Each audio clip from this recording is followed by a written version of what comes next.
Hello, fellow scholars and purveyors of morbid curiosities alike. Today, I bring you a special treat. Zach and I have been doing SCPod for just under 2 years at this point, and we're having a blast with it. We are blown away at the support the podcast receives and the numbers and growth we continue to see. Using the momentum of 2025, we hope to bring big changes to the presentation of SCPod in 2026, and continue to bring you harebrained antics, deep thought discussion, and of course, my fear of birds and Zach's love to exploit it. Before we get into the meat of this episode, I wanted to thank every single person who has stuck around and left us a comment, left a like, or any kind of engagement. This growth would not be possible without that, and Zach and I would be posting into the void for eternity without the nice landing everyone has given us. Please remember to do all the shill things like following, subscribing, liking, any of that stuff. And please follow our socials, always left in the description. Finally, while he isn't here to shill himself, Zach's writing blog, Roll for Writing, is absolutely amazing and you should really give it a look if you enjoy the SCP universe and horror in general. That's at makeawritingcheck.blogspot.com. You can also always find me on my YouTube at Calica, Kalicka, where I hope to have my year-end stuff coming up soon. Without further ado, welcome to SCPod, the best of 2025. All clips are taken from our episodes, and the episode is included on screen.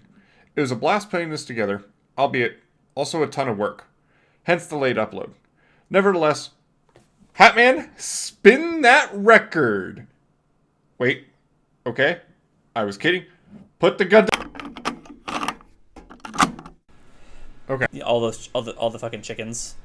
And if you look at the picture that's associated with the article, there is a certain, avian quality to Chicken-like. to that form. God, I absolutely hate that you pointed that out to me. Fuck you, Zach.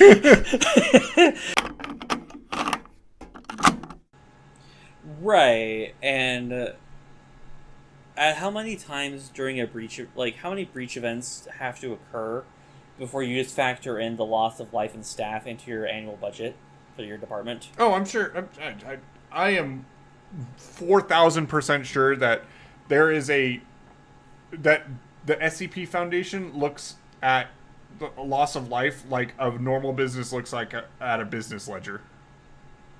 Oh, they're yeah, like, things are going badly. We're up 4% in fatalities this quarter. Right, and it's hard to fault them for that, given the work that the Foundation does. And we have infinite Tylers, and I think that is payback for that episode. Yeah, if worst case scenario, we have an infinite number of 9-year-olds we could feed to monsters. Exactly.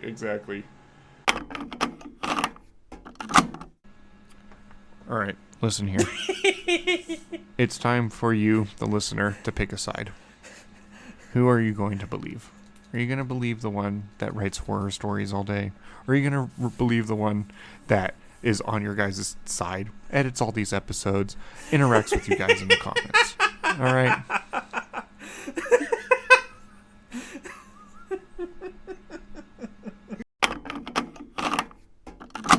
Say if you, our new friend here, were under the effects of it, and were wearing the skull, Dr. Caleb and I myself might have the effects of hearing it talk to us. Wait, did you just say I'm psycho? I said nothing of the sort. If you found something, you put it there yourself. Good thing I wear earplugs. Yeah. So, I just want to ask you, Dr. Caleb, if you had to eat... I can't hear you. I'm wearing earplugs. Get them out. Okay. So, I know that you are, let's say, generously a very anxious boy, and have a hard time playing with horror games. Would you say that's generally true, Caleb? Yes, I have a really... I was actually just talking to somebody today, one of the fellow researchers, and we were talking about Five Nights at Freddy's, actually, and how that was the last horror game I played, if you can call it that, and I realized really quickly that jump scares and me just don't... They're like me and birds. They just shouldn't be in the same place. Right. Did you ever play a game that had like a pursuit style enemy, like an enemy that would chase you throughout the game? Am I misremembering? Isn't Resident Evil 3 the one with Nemesis? Yes. I did play that. Gotcha. So I mean, how many games have you played that have that mechanic, and how would you say you feel about that? I genuinely think that it's pretty awful. What's the other one? Alien Isolation. Was that one as well? That one. I think they are so cool in a concept. I love watching them, but I love watching the people freak out about it. And like even some of the really really dumb looking ones, like are just like there is something so ominous about like it doesn't even need to be sculpture level of like you blink or you turn and it like moves. Like even if it's just like slowly walking towards you or something like that. I know that he has an appearance in Containment Breach, right? 106 does. Yes, he is one of the pursuer enemies, along with the sculptor, the plague doctor, and then there's one or two other ones. Like 106 is not 106. Sorry, Containment Breach is a very dense game with pursuit enemies. Yeah. So I would say that the most terrifying pursuit enemy is probably the boulder in Crash Bandicoot. Okay, I mean, yeah, fair enough.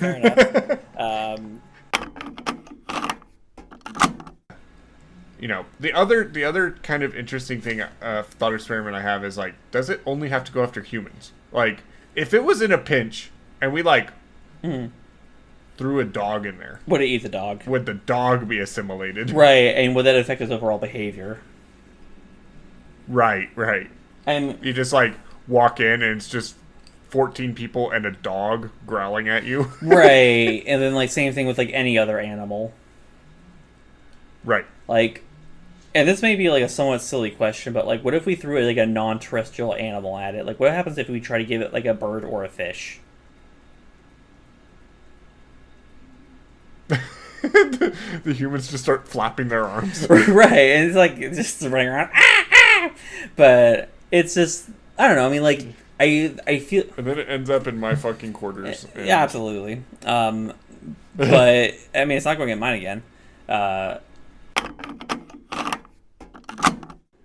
You know, another really fun one that I really enjoyed was as much as you and I look back on the Sarkic season less than fondly, Siege of Gyros was a really fun episode too. Yeah, Cathedral of Bone. A Cathedral of Bone and Altar of Bone. Yeah, like that's just good. Like every now and then. That's just good writing. I wouldn't go that far, but I think that every now and then you just come across an entry that just has a bunch of really fun phrases you get to say. Yeah. Sphincter. I think we said sphincter like 50 times. Yeah, the S in SCPod stood for sphincter that day. Exactly. Sphincter, protect, contain. SCPod. SCPod. I was mostly like whenever I went to like a festival, like an arcade, an amusement park or theme park. I did like the Tilt-A-Whirl. Oh, okay. But I also I went straight for like bumper cars and stuff like that. Right. I could totally imagine Kid Zach just like being a fucking menace in the bumper cars. Yeah, it was a good time, but also I also enjoyed the arcade and stuff like that. Yeah. Like also skee ball. Like this might be the most boring thing about me, but I'm also like a huge fan of skee ball.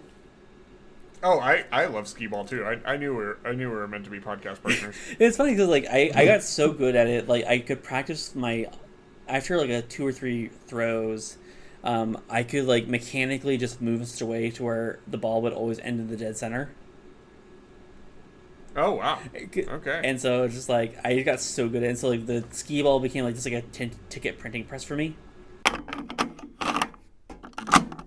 I think there was one like an early mod for Skyrim where someone replaced the part of the texture of the spiders with the bears. but because they didn't do something right, and so like the bears would like T-pose and just, like slide across the floor because they were still spiders. which ends up being like very much more terrifying, but for entirely different reasons. It's like a giant earth sign Roomba that are just like dangling from the ceiling like they're fucking Liberace. They're like Before we get going, though, I do want to say, if you have not read the article for SCP-106 and you have the clearance level to do so, please go read it. There is a lot of stuff that we are going to be keeping out of here that does not tie directly to SCP-106, but is still associated with him. I mean, so, hell, if you can... There's a lot of tales yeah, and everything. if you don't have the security clearance, but can outrun security, give it a shot. Tell us how it works out for you. Yeah. I'm not your mom. I've seen our security here. They're not the best. Great. Minus the hat guy. The hat guy, he's will not get security, you. though. So, I mean... Yeah. My point stands. He's just a walking nightmare. Yep. Smile and wave, boys. So. Smile and wave.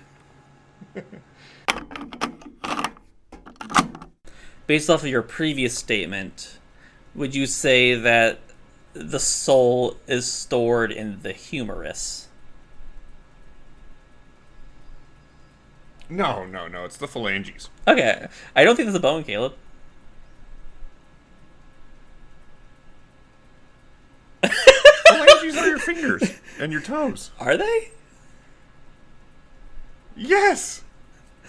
Hold on. Fact check it.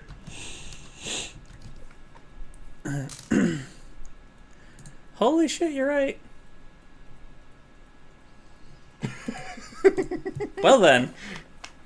You think somebody that memorized the name of every single bone in the human body would just not know that? Kinda. Don't test me on it, though. Oh, okay. Don't test me on it. I am blowing smoke up your ass. This will be a fun bit to revisit in exactly 7 months. And that's why it can drink beer that is bigger than itself. It can smoke... I mean, think about if it smoked one cigarette as a chipmunk, that would probably kill it. Probably. In all honesty. So, I think this is an interesting theory. The reason why I don't buy into it is that at the end of the interview log, this is what causes the existential crisis. Is that the squirrel or the chipmunk is pointed out to not be native to Scotland. Okay. Here's how I'm going to fix this theory. Okay. You ever have a dog Yes. that is raised with cats? Yeah. And thinks that it is a dog, or that thinks that is just a bigger cat. Mm. That is what's happening here. This human thinks that it's a chipmunk. I don't think I can go on that journey with you, Caleb. Look, I'm trying to make a semblance of sense out of this. I admire your effort, but I can't go on that journey with you, Dr. Caleb. Like, on a generic horror side, are just like a trope. You know? I guess. Like, if you want your thing to seem spooky, you throw a plague doctor in there, he gives you a quest, and you never see him again, and you're just like, I'm gonna draw hentai of you later. Somewhat related, unrelated, I just need to tell this story, and I realize that I now have the platform to bully some of my siblings, and I'm going to do so without shame. So I have, in my family, I have a lot of siblings. In my family, we have a bad history of eczema running in the family, so a lot of my siblings have eczema. Really bad to the point of where, like, their skin cracks and bleeds, like they have fucking grayscale. And so when one of my sisters would do dishes when we were younger, she would have to wear like the old school yellow rubber gloves just so that, you know, she wouldn't do damage to her skin or make it hurt, because that's a reasonable thing to do because of the dish soap. But anyway, her hands would get so gray and scale, or get so like gray and cracky that, and again, I want to highlight the story. We were all horrible little fucking children. Is that I would occasionally go like change the words to the Dragon Tales theme song to Dragon Hands, because I would call my sister Dragon Hands because her hand would look like they had fucking grayscale. And just be like, Dragon Hands, yeah, and just do that. And I still think about that fondly to this day, 20 years after the fact. Exactly. And you know what? It is kind of interesting. Spiders don't typically bite. You can handle spiders pretty easily without them like biting you. Mm-hmm.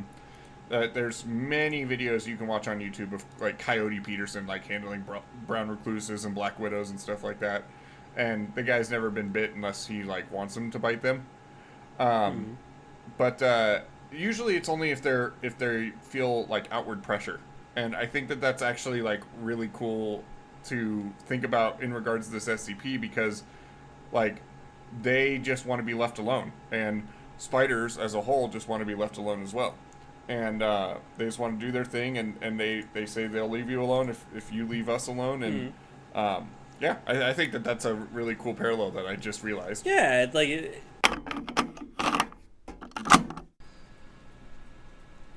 Yeah, and for some reason none of the lights are working, or at least I think so. So we're doing this over candlelight. for reasons that are unrelated to October. Yeah. There's also a Ouija board, I think, but it also could also just be the frantic scramblings of Dr. Filler. I don't know. I'm using it as a chair, regardless. If it is a Ouija board, it would make a terrible chair, Dr. Caleb, because it's a board. I mean, I'm just saying, man. the Japanese sit on the floor.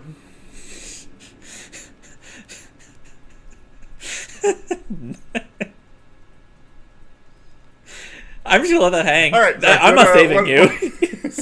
Die.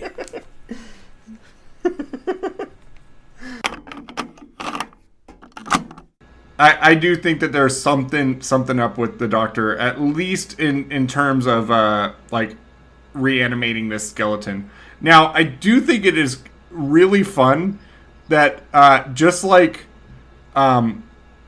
I forget which Harold Holt it was, but it was the one that was a skeleton that was animated.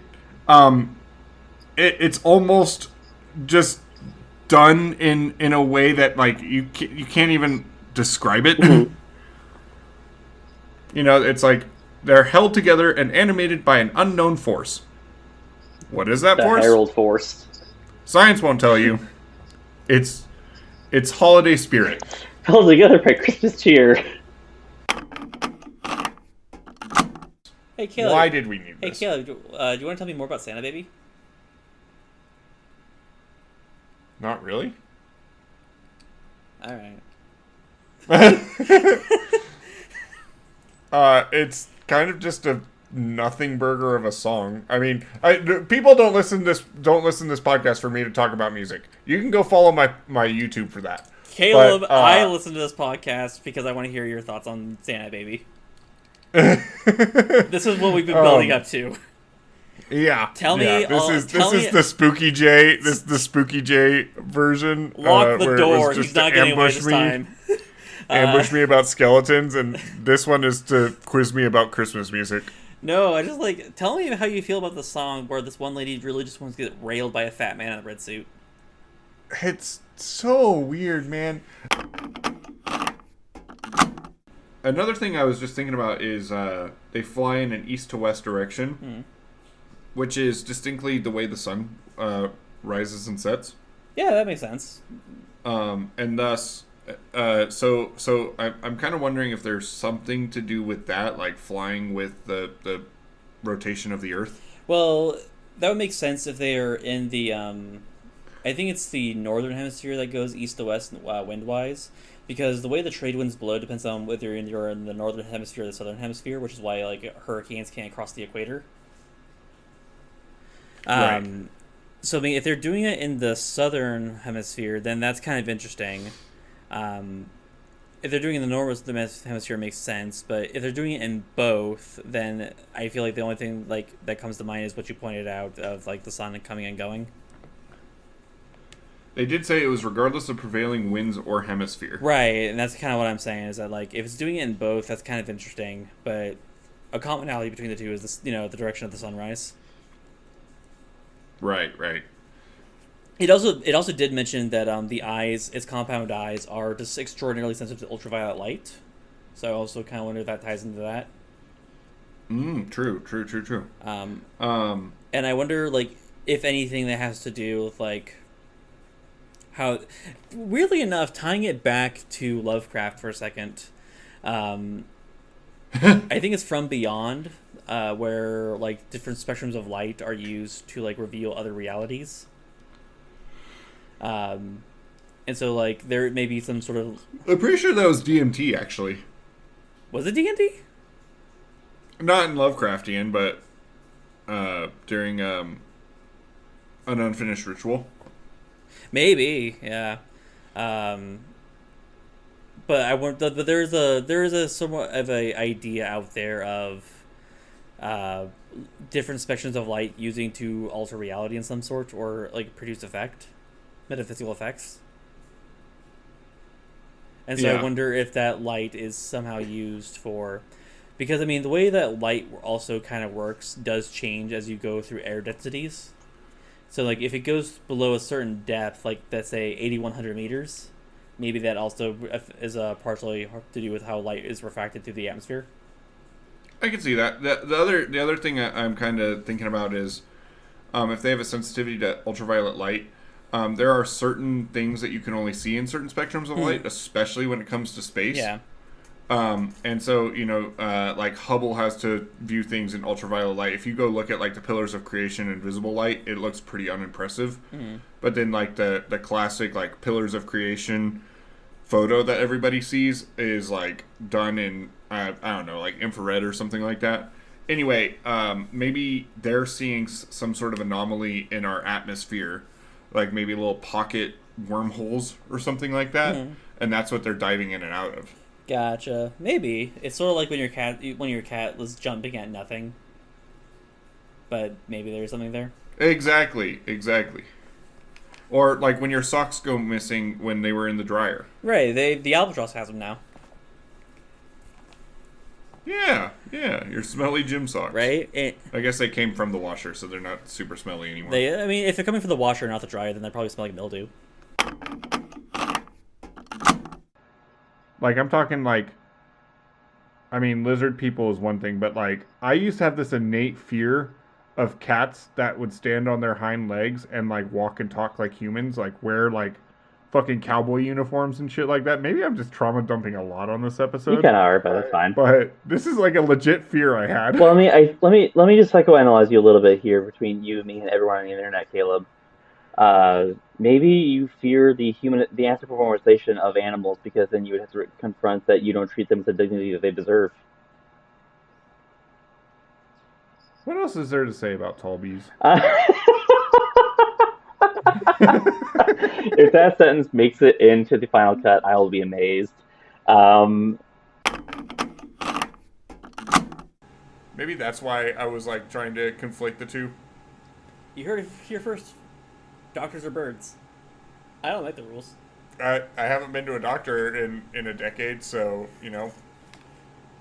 maybe I'm afraid of doctors, too. You're afraid of doctors because you might have to pay them. That's very true. I'm afraid of anything I have to pay. That's why Zach scares me so much. Yeah.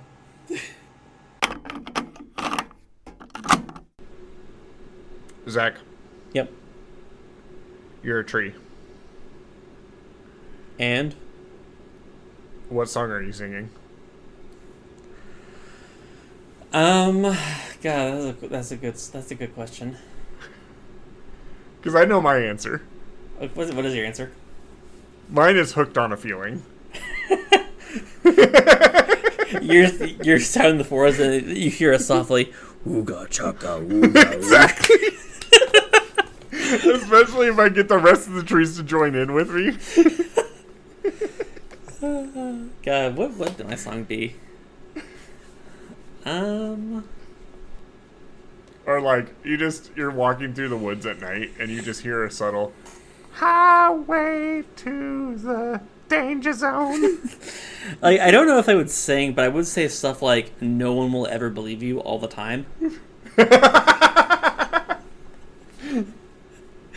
You drop that. Hey, ma'am.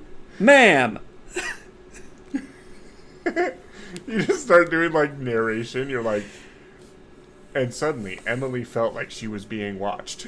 Like, I'm just going full Stanley Parable. Exactly. These bears have to come from somewhere, right? No, they don't. They literally appear out of thin air. Well, like before that, like, is there just like, because last time we covered, like, there are entire other dimensions.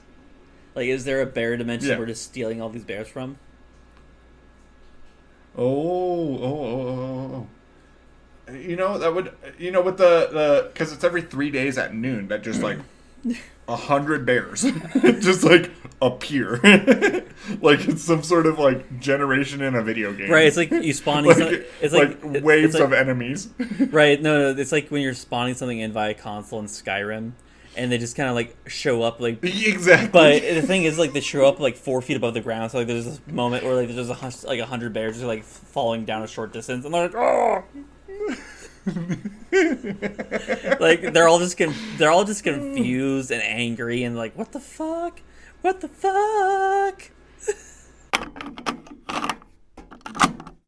It's like when they try to study for velociraptors in Jurassic Park. Like, it's really hard because they're just going to try and kill you immediately. Unless you're Chris Pratt, Who has like +5 plot armor. and some sort of I don't know, midichlorians or something to hold them in place with his hands. Right, like former Navy dolphin trainer turned raptor, part-time Jedi. Because those movies have universally great writing. They have a really great park builder game attached to it, though. He is looking for this pestilence. We've asked him if it's the plague, and he doesn't know what that is. So it's not that. But when he tries to quote-unquote cure someone, he basically just turns them into a zombie. And is quite proud of it, which I guess I would be too. Ethics aside, I think that'd be kind of neat. Oh, this is ringing bells now. This is the guy that has a bunch of fan art about him, right? 049 has a surprising amount of hentai about him. What's your favorite story of him? You know, I don't really like him. I don't think he's that neat personally. But he's popular for whatever reason I don't understand. No. I mean, what's your favorite story of him? My favorites. Elaborate. Hentai, Zach. Oh, you know, out of all my predilections, 049 isn't one of them. I am not sexually attracted to plague doctors. Yeah, fair enough. You sound like you have an opinion, though. Yeah. You know, I dabbled my time. Oh, plague me, mighty plaguer. That one's a personal favorite of mine. Plague me, daddy.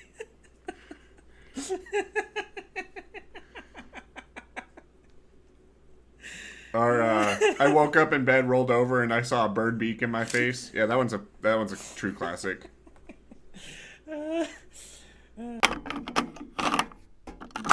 So I have a question for you, Zach. And this one is not have to do with anything Dragon Ball Z related. Okay.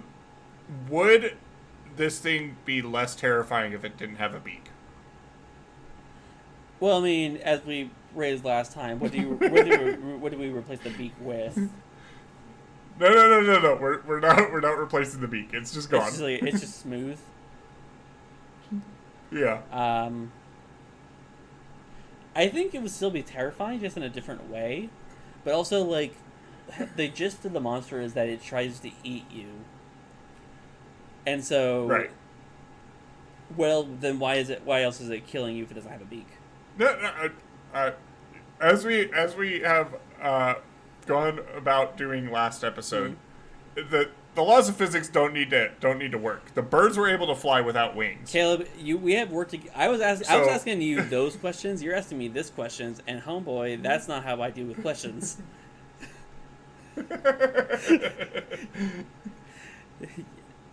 I came to play.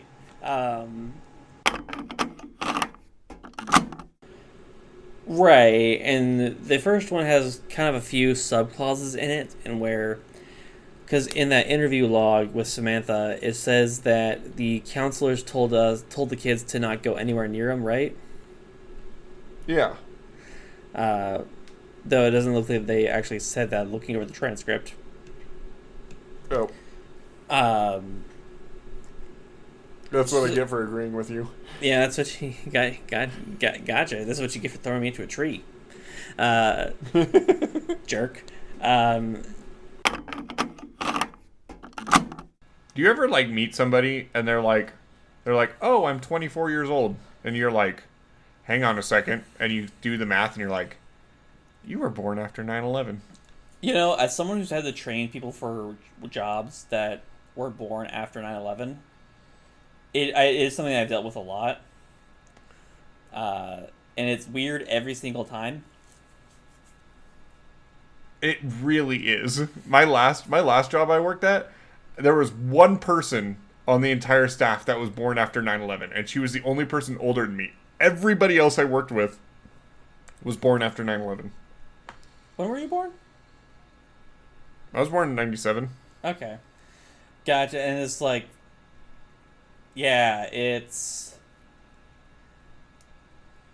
one of those things where, like, I wonder, like, if that's how people felt when talking to the first group of kids that were born after, like, Pearl Harbor, when they were adults. Yeah. Or, like, after the Second World War. Or hell, like, any major thing. Yeah, I'm trying to think of, like, what is, like, maybe Vietnam? Would that be, like, the equivalent to, like, our parents' generation? I suppose so, but I mean, it depends on yours. Like, mine were all born... No, it's Last Christmas. Ah! There's a clear before and after Last Christmas. Well, I mean, like, then you get edge cases like me who, like, don't hear it for the first 20 years of their life. Right. So, I mean... You're talking about 9/11, right? You know, in a lot of ways, 9/11 is a lot like Last Christmas. Don't ask me to elaborate. No, this... All right. I have a good question for you. Okay. What is the scariest thing that you could fill a trench coat with to resemble a person? Wadded up medical bills. Okay.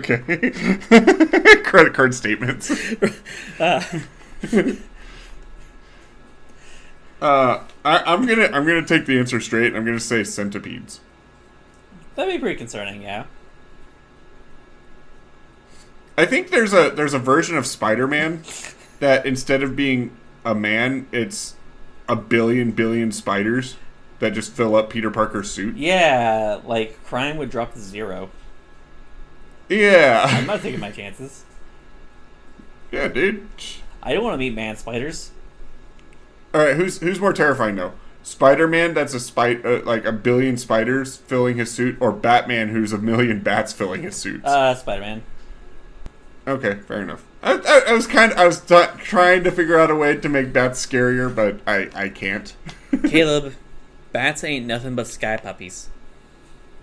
That's true, but they can fly. That's my only crux here, is that they can fly, spiders cannot. And, like... Caleb... Just because they're spiders doesn't mean that they're necessarily huntsman spiders. Caleb, as your father and a giant duck, it's okay to be afraid of things that fly, but don't make them out to be monsters. Oh,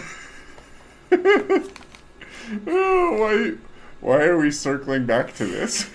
Oh, I am never going to let that die. Who's your plague daddy now? They do have a beak. Like, 049 doesn't have a beak. What the fuck, again? Spooky J, you insufferable fuck, stay the fuck in your chamber before I beat your sorry ass. You can't tell me what to do, you skin sack! Davy Bones does as he pleases! Do you even care anymore? This is why nobody visits you. Jesus, you're so fucking annoying. Shut your dong slopper, fuckboy! You can't rattle these bones! You can't rustle these jimmies! Spooky J, if you keep this shit up, I'm gonna call security down here and get you terminated. If you don't... You're gonna do what? Kill me? I'll fuck you up, bitch! Then I'll fuck your mother! I'll no-scope you! I swear to God! Why do you have to do this every year? Jesus, you absolute twat waffle. Suck my skeleton balls! But that being said, tasting human. But you just mentioned that, Bigfoot's a real thing. And, Yep. All these anomalous things. Do you think they taste just as good as human? I mean, there's one way to find out. like human? The problem is that you're gonna have to fistfight a Sasquatch to do that, to find out, and I don't think you can do it. Look, all you have to do is you have to sneak up behind a squatch. And then you jump Get up squatched. and you grab around. What's it gonna do? It's gonna throw you about. It's gonna throw you around like a pizza pie. Yeah. But in that time, that scene in Avengers with Loki and the Hulk? Yeah. Just gonna be you. but during that time, I could take a chunk out of his ass. I don't think that you understand that human teeth aren't made to do that. I don't know what the natural AC rating of a Sasquatch is, but it's higher than what your damage can be with human teeth. You're gonna have to roll pretty high for that one. Yeah, you're gonna need like a natural. Sasquatch's ass has a high AC. Right, it has like it only crits on 20. The Threat ranges ass being what they squatch. are. The ass Squatch.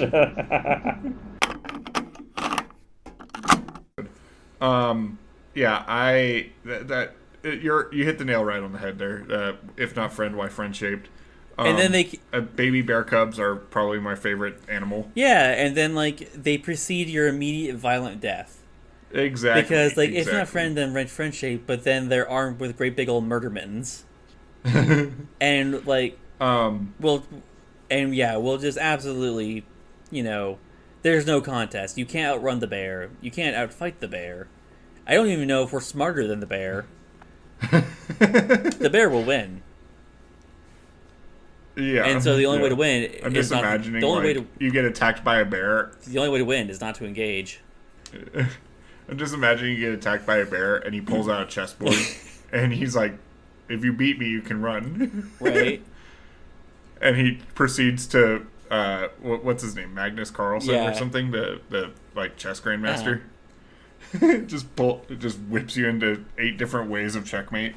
Indubitably, good sir. I do believe you are most outmatched in any way that matters. Specifically, broken pens or laser pointers. Broken ones.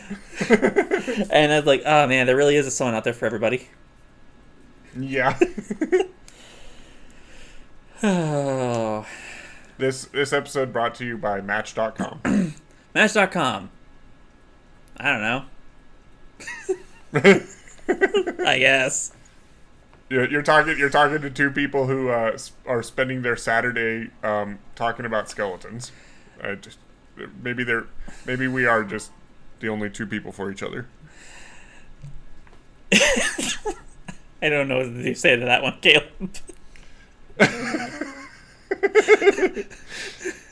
You say, "Wow, Caleb, I'd like to enter the bone zone." No. I want to keep this relationship professional and platonic. The human body. The human body usually only has 206 bones, but when I'm with you, I have 207.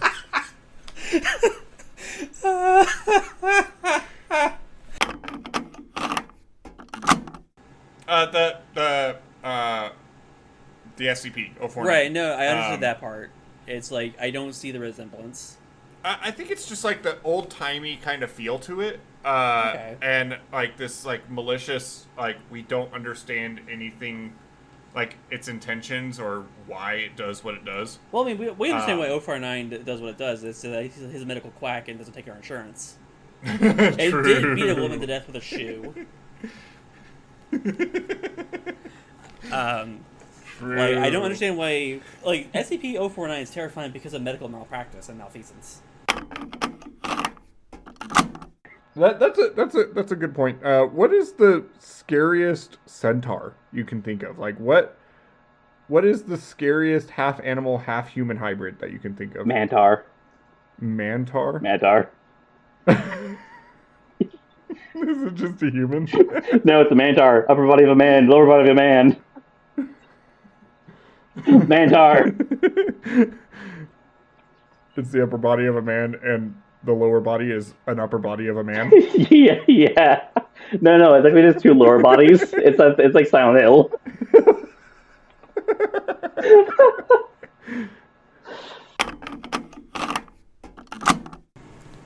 Again, Zach, how did we get here? We ended last season with the fucking bears. yeah. And we had a roller coaster of a season talking about birds, and more birds, and some old men, right? Yeah. And some trees. And some trees that were people. Caleb, I just want you to... When did we lose the plot? I just want to know that entire statement you just gave is the title of my autobiography. Birds, and old men, and some talking, and some trees. How did we get here? I don't know, man. We had such lofty ideas for this show, and then they weren't. Have you ever thought that maybe, like, we are a cognito hazard? You know, I've never Like, actually... our podcast? I've never bothered to check if this recording equipment is actually hooked up to anything. You know how, like, ChatGPT's been being fed SCP articles and stuff like that? Yeah. What if it comes out that, like, this random podcast with 150 listeners, was being fed to ChatGPT? I feel like that would contribute to the diminishing effectiveness of the of the overglorified chatbot, and I think with listener support we can make it even worse. I think we have a noble goal now. We have to become large enough that they start using us to feed AI algorithms, and then we'll destroy them from the inside out. Yeah, we will make them so thoroughly useless that it will just sink the entire thing. And I just really want to point out, before we eventually get onto the actual topic of the episode, that the exact same people who were shilling for cryptocurrency before they kind of crash and burn in spectacular fashion are now the people trying to sell us on AI. So maybe these people are just fucking idiots. I mean, probably. Yeah. Yeah, and running at 25 kilometers an hour, which About like... in freedom units is, roughly fast. It's like 12 or 15 miles an hour. How many washing machines is that? It is approximately 22 pepperonis per Mamma Mia. Yeah, I this is a cool SCP. It is cool. I ain't even going to say anything about it. It's just that, like, when you're dealing with psychological concepts such as the name of something and the concept of a wasp, what do you want us to do except deny that we're afraid of birds? Zach and I, we're both not afraid of birds. And if Zach tries to prove me otherwise, then he is admitting that he's also afraid of birds. No, neither of those things are true. Well, see, I threw down the ultimatum of it's either both of us or none of us. Caleb, we both know I'm not afraid of birds. And we both know you are. The source is that I've raised birds, and I like raising birds. I like raising hell for birds. You want to unpack that a little bit more? Dr. Zach, where can people find you? I say this at the end of every episode, but it really does help us quite a bit. And 2025 has been an absolutely crazy year. And we'll get into that in the next episode. But please remember to like, rate, subscribe, follow, comment, thumbs up, thumbs down, click pause, put it on mute and put it on repeat. Get us a Billboard #1. All those things really do push us into the algorithm and help other freaks like you. Yes, you, Michael. We're on to you, Michael. You're a freak. There's something wrong with you, Michael. You can help other freaks. You can help other freaks find us as well. Do it, Mike. And then we can have a freak off. No, that's a no. For legal reasons, that's a joke, and for other legal reasons, we are jokes. But Michael, that's not. We don't even exist. Michael, that is not a joke to you. You are a freak, and you should be ashamed. Much to the detriment of the town of Blank, Wisconsin. They all got eradicated by these bears, but I just thank God they did, because if this SCP didn't exist, I don't know if I could keep going. SCP-106 appears to prefer human prey items in the 10 to 25 years of age bracket. Reminds me of somebody else I know.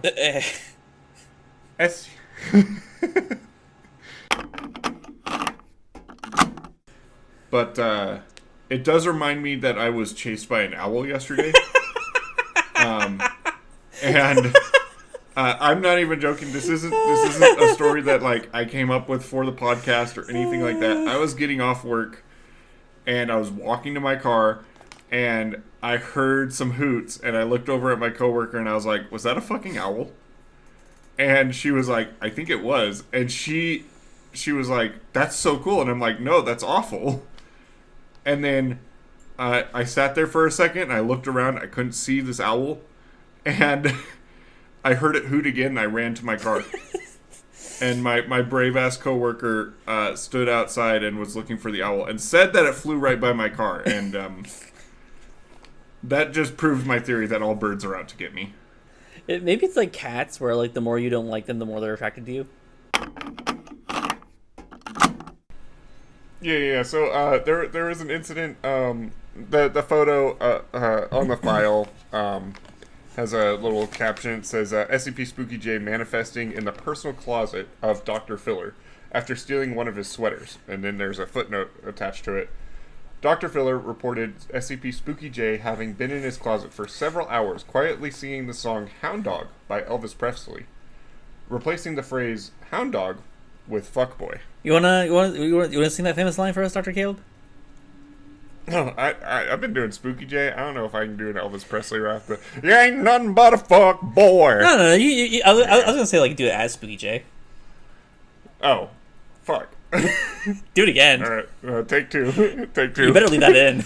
You ain't nothing but a fuck boy. Bow, bow.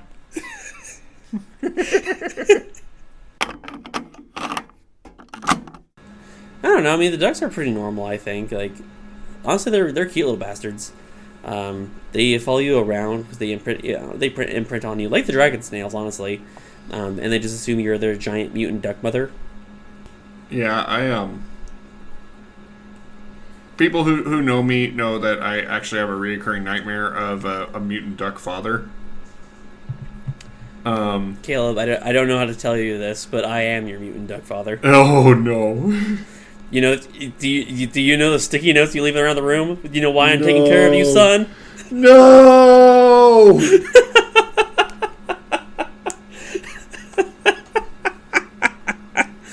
Search your feelings, Dr. Caleb. You know it to be true. Yeah, I like one that has like a context, a story, but also like a good amount of detail in its actual behavior, and a few details about why we're actually looking at it. Because if it was just like a monster that just ran out of the woods and it killed you, we have billions of those. True. But like some of them aren't even SCPs. No, some of them are my neighbors who really need to rein it in. the more I try to grasp the idea of this chipmunk and what it's doing, the more angry I get, and the more it's becoming a fast favorite of mine. Yeah, this is what the fuck non-derogatory. Exactly. I would. We have coined a term here on the show. It is a fucked up little dude. Fucked up little dude. And I think this fits firmly in that camp. Yeah, we have an alcoholic depressive chipmunk who just wants to be free. Remember, kids, if the trees start singing, don't feed them. There's got to be a song that would completely disarm me.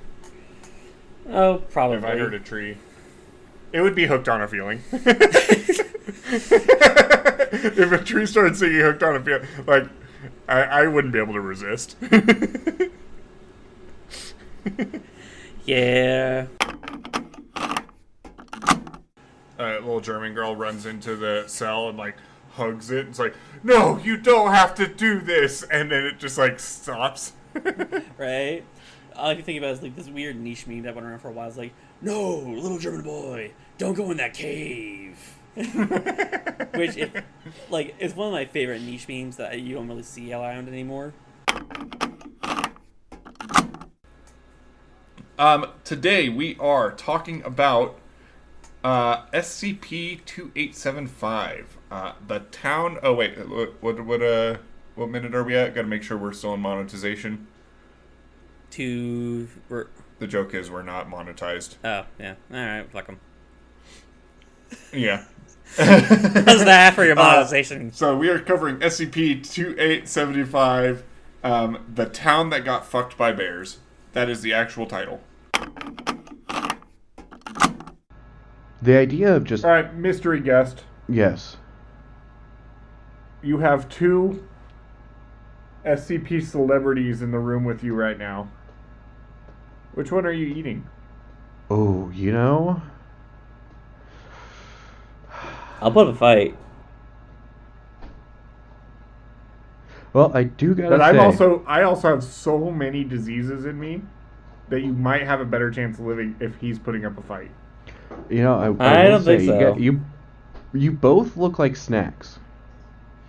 I am happily divorced. And second of all, you're gonna lose calories on me net wise because of the fight. And so if you're looking for just a pure caloric intake, Caleb.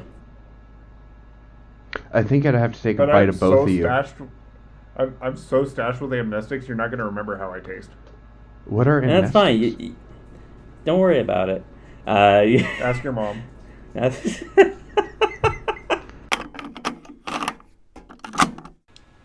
Yeah. How do you feel about that in horror? How do you feel about voice mimicry? I think it's extremely effective and would work on a lot more people than they want to admit. One of my favorite horror monsters is the bear from Annihilation. Yeah. And that thing has stuck with me for so long because of just how terrifying, not even voice mimicry done well, but just how terrifying it is to do something. There's a fucking League of Legends character, Fiddlesticks, that does the same thing, and it doesn't have a voice box, and so it just sounds like somebody wheezing through somebody's lines. But hearing something that is programmed to kill you say it's coming after me, please help, is so discerning. It is a really, as someone who writes horror, I think it's a nice touch. And the reason it's a nice touch is that we would all fall for it if we didn't think about it for longer than 2 seconds, or if you had your wits about you. We would all instantly fall for it. Or if you didn't know something was wrong, it would be very effective. Well, you and I in the pre-show, we were talking about Full Metal Alchemist, and there's a shapeshifter in that show, and that's another thing is I feel like people are very quick to say oh, I would know if my best friend or my father or my sister or whoever was not who they are. I don't think a lot of people would. Oh no, God no. Like I think not everybody is ready with a test right off the like. Where were we October 14th of 2014? What were we doing? You know, I don't think everybody's ready to do something like that. Right, and like one of the reasons why I feel confident agreeing with that is the fact that like a lot of people are genuine dog shit at discerning like AI content. True. I'm people. and so like, you know, given how that much that's been a problem, like I am fully confident when I say that like if there was a predator about that could accurately mimic voices of people, we would all fall for it. Yeah. Like if you don't think you would, it's like I don't know how to tell you, but you are not immune to propaganda. True. You know, we're very lucky that impressionists just choose to do like Peter Griffin. Yeah, and not like my father. Right. We're very grateful that impressionists are ambush predators and not pursuit predators.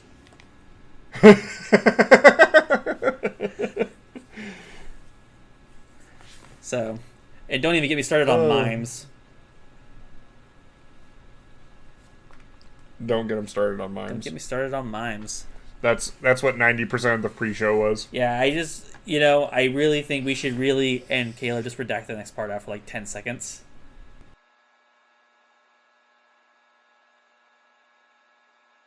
I think that's what we should do about mimes, Caleb.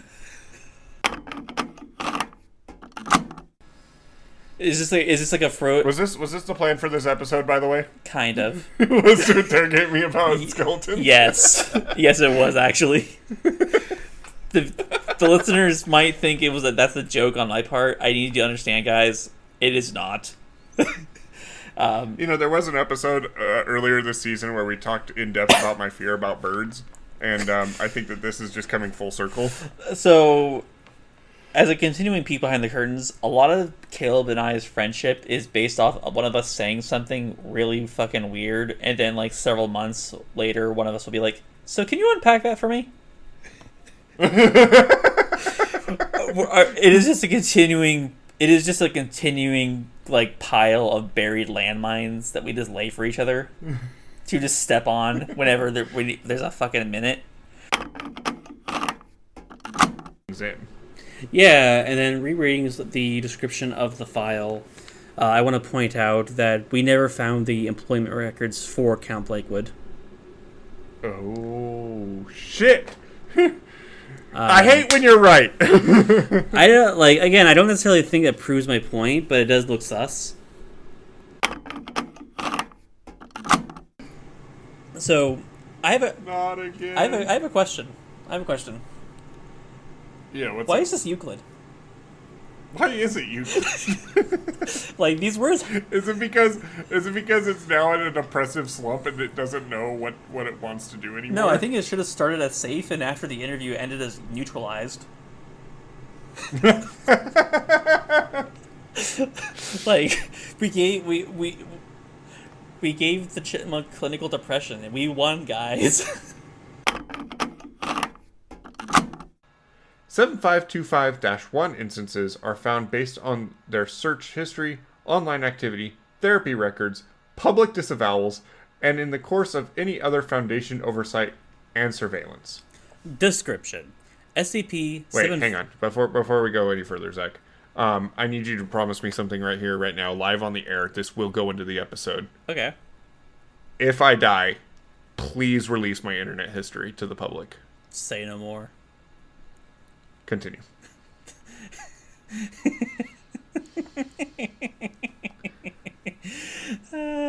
Shit. I need the world to know what a depraved individual people have been listening to all these years. I will happily do this. You and 8 other men are the father. Hey, Zach. Yeah? Would you still love me if I was a tree? No.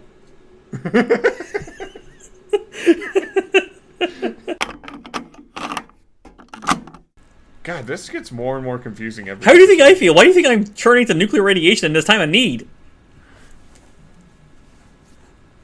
Just drink fucking hard liquor like the rest of us. I am. It's in the radiation.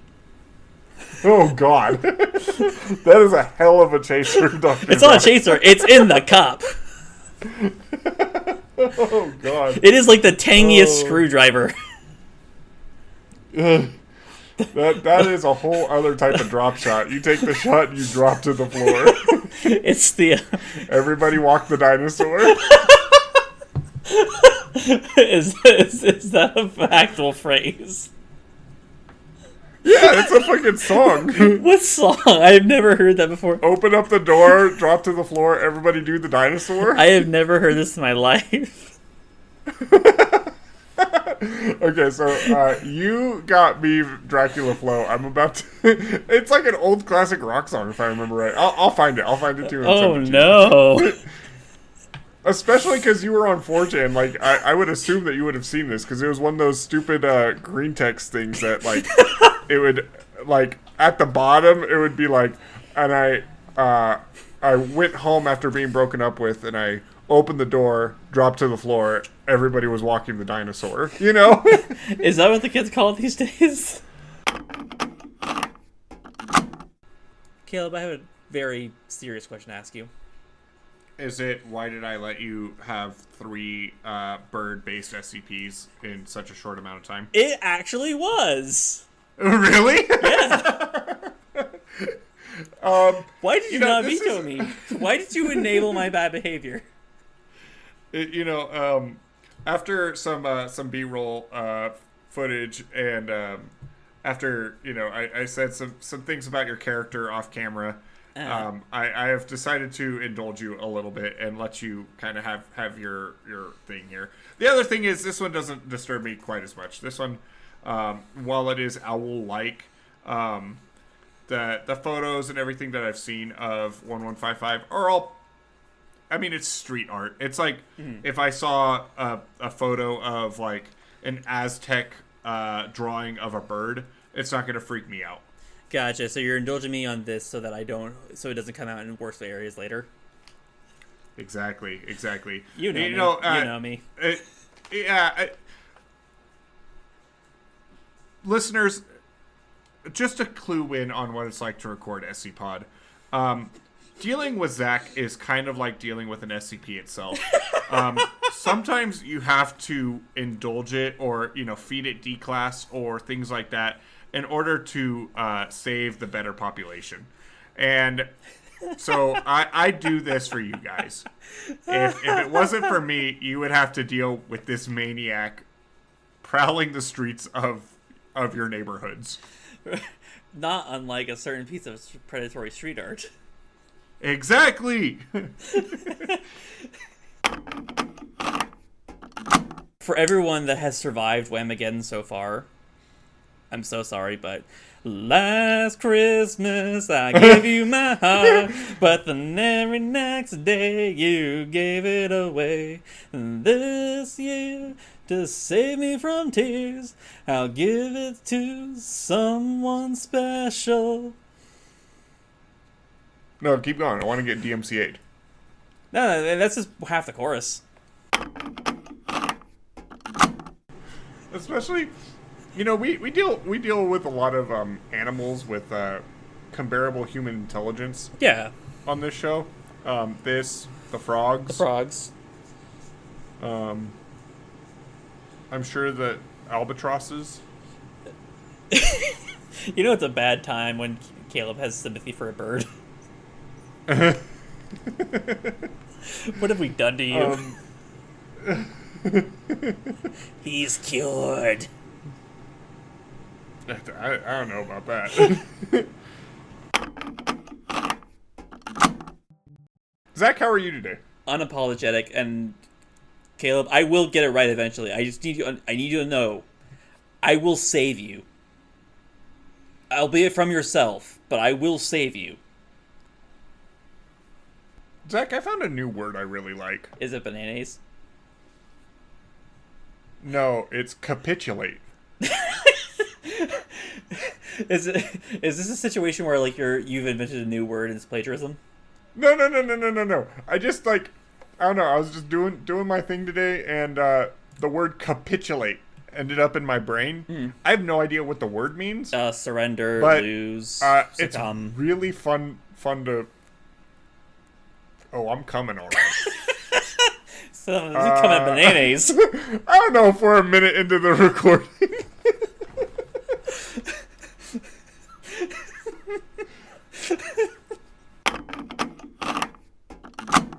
One thing I also want to bring up is the title of this SCP, Most of an Allosaurus. Like, yes, by definition, it is most of the complete Allosaurus skeleton. But, first of all, an 80% complete skeleton found is, like, exceedingly rare. Like, yeah, pretty good. Usually you find, like, a bone or two, and then you do, like, fiberglass for the rest. For this to be 153 disarticulated bones and 14 plaster and fiberglass replacements, that is insane. Well, this one says it's a Keter class Ursine anomaly. I don't know, like, make it more official. Like, there's the shark punching center. Where's the bear punching center? It should just be the bear petting center. Not in that way. Not in that way. Not in that way.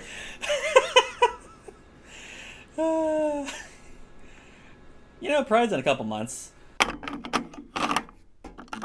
Yeah. Zach, do you don't play Wham again, right? I don't. Fair. I definitely do every year. And I said this in the pre-show. This year, or last year, I made it all the way to December 18th before I heard Last Christmas. This year, I made it to December 3rd, and it's pretty awful. I feel like a failure, and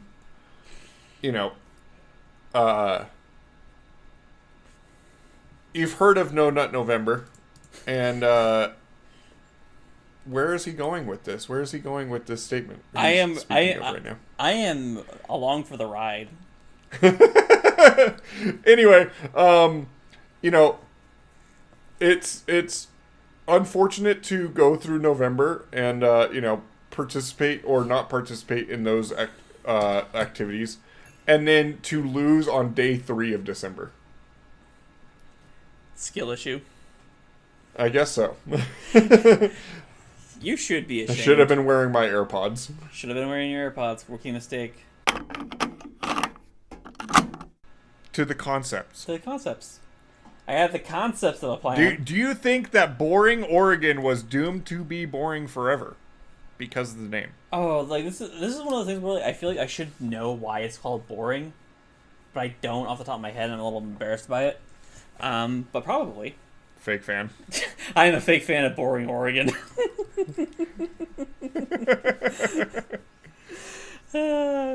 Boring Oregon. A girl I asked out once to turn me down is from there.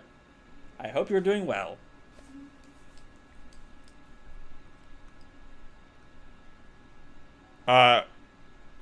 Girl who once turned down Zach, if you're listening to this podcast right now, hit me up. We'd love to have you on the show. Sure, yeah. Fuck it.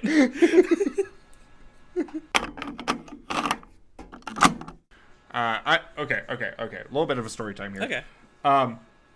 I read Where the Sidewalk Ends by Shel Silverstein when I was very little. Mm-hmm. And there was a poem in there. I think it was called The Thing or something like that. And it was like, there's this gross monster and he's hiding right behind you, blah, blah, blah. But it was accompanied with an illustration that, when I think about it to this day, scares the shit out of me. Mm. Not because I think it was actually scary, but like it had that traumatizing effect on me when I was a kid. The first time I read it, my dad was actually standing right behind me. He had no idea that we were reading it. He was just like standing there shirtless, and it freaked the fuck out of us. Uh-huh. But that being said, it's one of those things that, like, that illustration has drawn me in. And so, like, I would go back to that book and I would flip to that page just to look at it and like, kind of like desensitize myself to it. So the way this works so well is you see a disturbing ass owl that looks like it's going to hunt you. but then your curiosity takes over and you want to go investigate it. And then you fail your wisdom roll and you keep going towards this thing. This thing plays out just like a D&D encounter, actually. Yeah. But, and then it attacks you. So it plays on that like, oh, that's kind of creepy.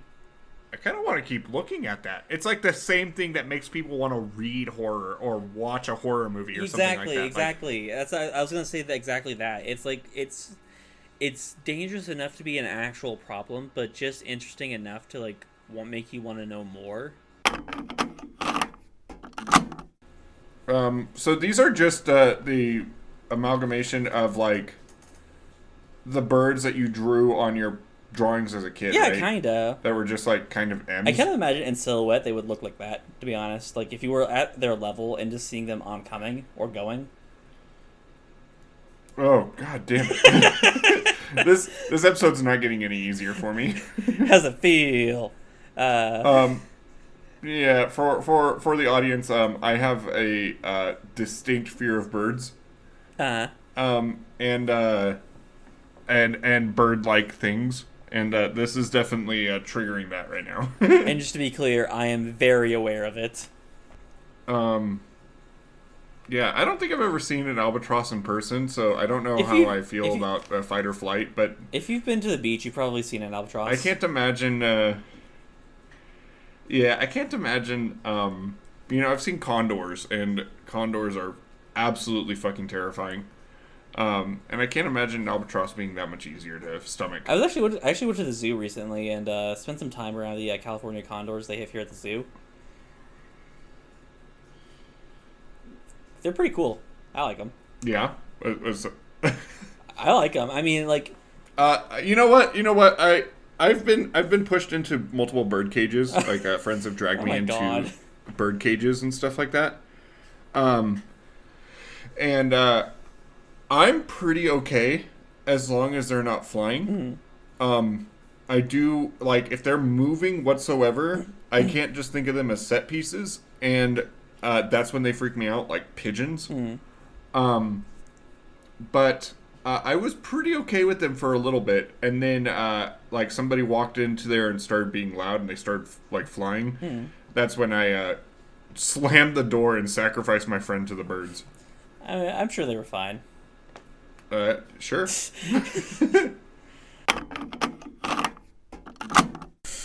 Also, I just want to say that the actual title of the notebook we found for Addendum AO2 is called New Breed Manifesto, which sounds like something you would find at like a Taboo video store. Or like an incel's basement. Or, yeah, like something you would find on Telegram somewhere. It is Redditor Final Boss. It is Redditor Final Boss. Jesus Christ. That's true. This ain't the place for that, man. So, Caleb, here's the question. I think that's true. I think I've asked you in private, but I don't know if I ever, after record, had a chance to ask you on mic. Explain your relationship to skeletons. I think they're pretty neat. And that's all I got. Like, I'm trying to make content. I like human skeletons. Is this revenge for Scotland Forever?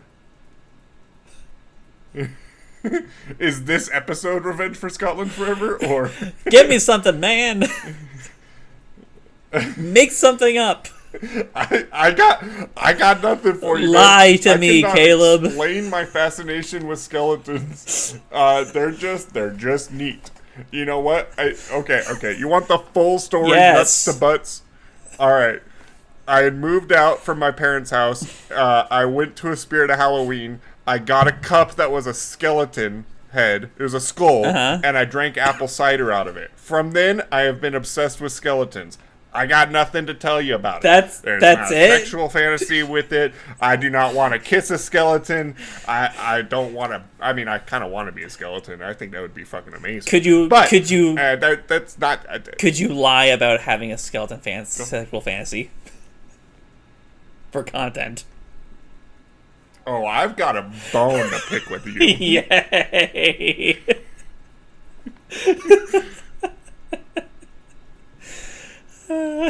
So at what point? Look, man, you know, not to belabor the point whatsoever, but you know, as somebody that is on the spectrum, we just have hyperfixation sometimes. Mine happens to be skeletons.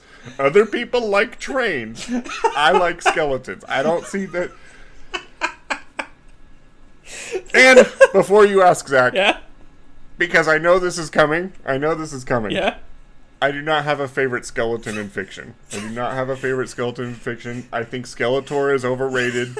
You know, my favorite skeleton probably would be like a skeleton in a catacomb scene in Harry Potter. You know? Okay. That's all I got for you, because I freaked out the first time I saw it. I was like, skeleton! Okay, so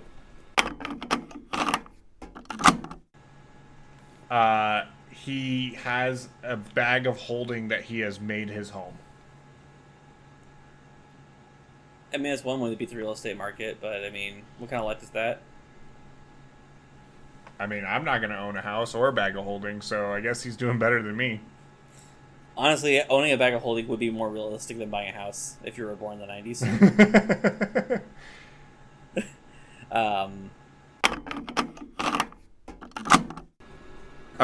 Zach, is your finger covering up part of that file? No, it's smudged a little bit, so I'm pretty sure this is 049. There's a picture of a plague doctor on it, so I think that's him. Okay. Yeah. Yeah. Anyway, I'm not going to lose so. it. Is there any hentai in there? No. I hope not. God, I hope there's no hentai in this. I don't... Plague Me Daddy's not in there? Yeah. There is a tape in there. There's a tape in there, Zach. No. But what I will say here live on the record is the Yule Man's a little punk, and I'm calling him out. Tune in this Saturday. Yes, Saturday for pay-per-view. Dr. Zach versus the Yule Man. Right, just saying, like, Yule Man, you, me, in a parking lot of a Playa Pantry. Be there. And if you would like to watch it, you can subscribe to our Patreon for one measly payment of $54.99. That's not. We don't have a Patreon. That's just your PayPal. They don't need to know that. Right, but at what point, if you are aware of kid eating trees, do you just kind of open a camp somewhere else and leave the trees alone? I mean, I guess, but like, okay, so like, no, I understand. You're. It's like, okay, if your camp has this tale of these trees over there that are eating children, like, why wouldn't you just get up and leave? But like, realistically, it's a campfire story, right? Like, if somebody tells you about the hash-slinging fucking slasher, like, over a campfire, like, okay, you might be scared in the moment as a little kid, but like, the person telling it is also with the understanding that they are telling a ghost story. They don't believe in the thing. No, I'm telling you, like, I'm coming from the perspective of, like, the camp staff and the ownership. Where it's like, if you know that there are kid eating trees over there, like, how much of a sweetheart deal do you have on the lease for the land to where you don't want to move? Look, land's expensive. Where it's just like, yeah, I know that these insurance payouts for these missing kids is getting real high, but also, like, have you seen what it costs to rent the space? 2 words, Zach. Government subsidiaries. I don't think the government subsidizes man eating trees, but we've also done worse things in Cambodia, so I don't know. Zach, what are we covering next week? I don't know. We haven't done our planning session yet. Well, with any luck, it's another skeleton. Well, we'll figure it out. It's either or a bird. And not a bird. Bird skeleton. Yeah. It's... Alright. Last little bit. Bird skeletons aren't a thing. They have hollow bones. They still have... They do not have good bone structure. They still have bones, you moron.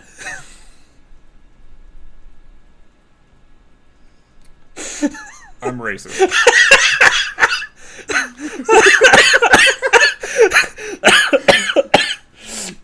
Oh, fuck me. I guess I should say speciesist, but nope. That's not what you said. Austin, give it to him.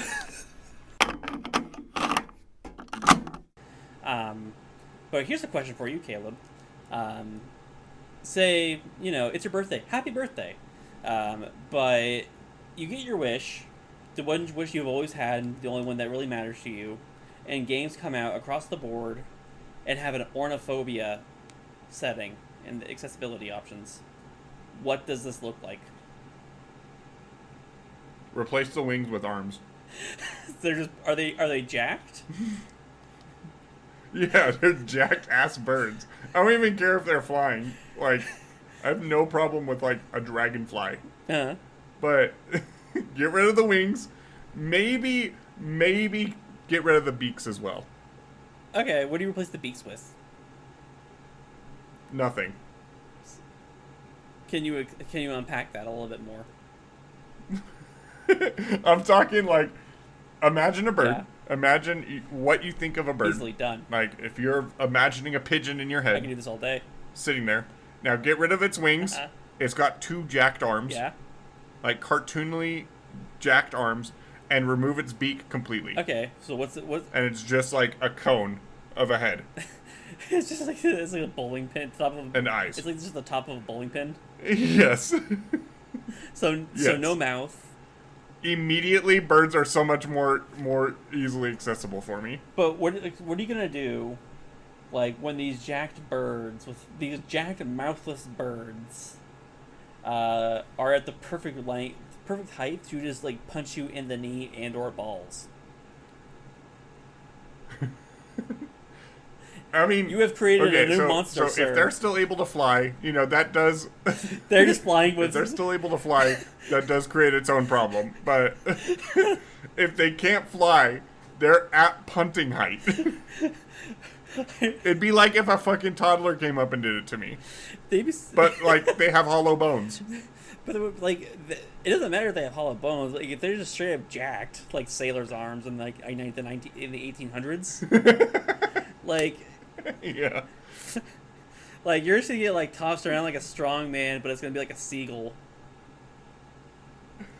It's gonna be fucking Hulk throwing around Loki at the end of Avengers, but it's a fucking pigeon. And I want to point out for the height, like for the audience, like Caleb is like well over 6 feet tall. So imagine like this like 1.5 foot tall bird. 1.5 feet tall is gigantic for a bird, by the way. It's a goose. Oh my god, I don't even want to think about. Wait, Imagining now that I'm thinking about the goose without a beak, though, they are so much less terrifying. you. I really think the beaks and wings just make them like okay, yes, there are now these monsters Uh-huh. that are maybe flying around through the power of, I don't know, farting or something. Swole. And yeah, and like okay, but like random crazy people exist that could also just walk up to me on the street and punch me. Right. But I don't have to look at a bird anymore. I'm looking at whatever fuck abomination I created. Right, so like what do they look like when they are flying? Because right now I'm just imagining them as like T-posing through the air. I'm almost thinking like they glitch out. Like it's like they no clip. It's like you're standing on a physical item in a source game. Exactly. I'm like imagining like all these birds are like ready to go. They have like the Mortal Kombat like stationary like fighting style. This dukes up, and then when they're flying, like their animation pauses and they just like just move. like you're dragging something through Photoshop. Exactly. So I mean, okay, so we have these wingless, mouthless birds that are jacked that can T-pose through the air. They still don't. It doesn't change the fact that they're still angry birds. And like I don't know. It's true, but the two things that scare me the most about the birds are gone. So it's really just the wings and the beak. Yes. Okay. I understand you now in a different way than I did when we. Because I have no problem. I have no problem with like a bug flying around me. Like I'm gonna like swat it away or something like that. But like I don't duck. I don't like freak out. Right, Caleb. I understand you in a very different way than before we started this call.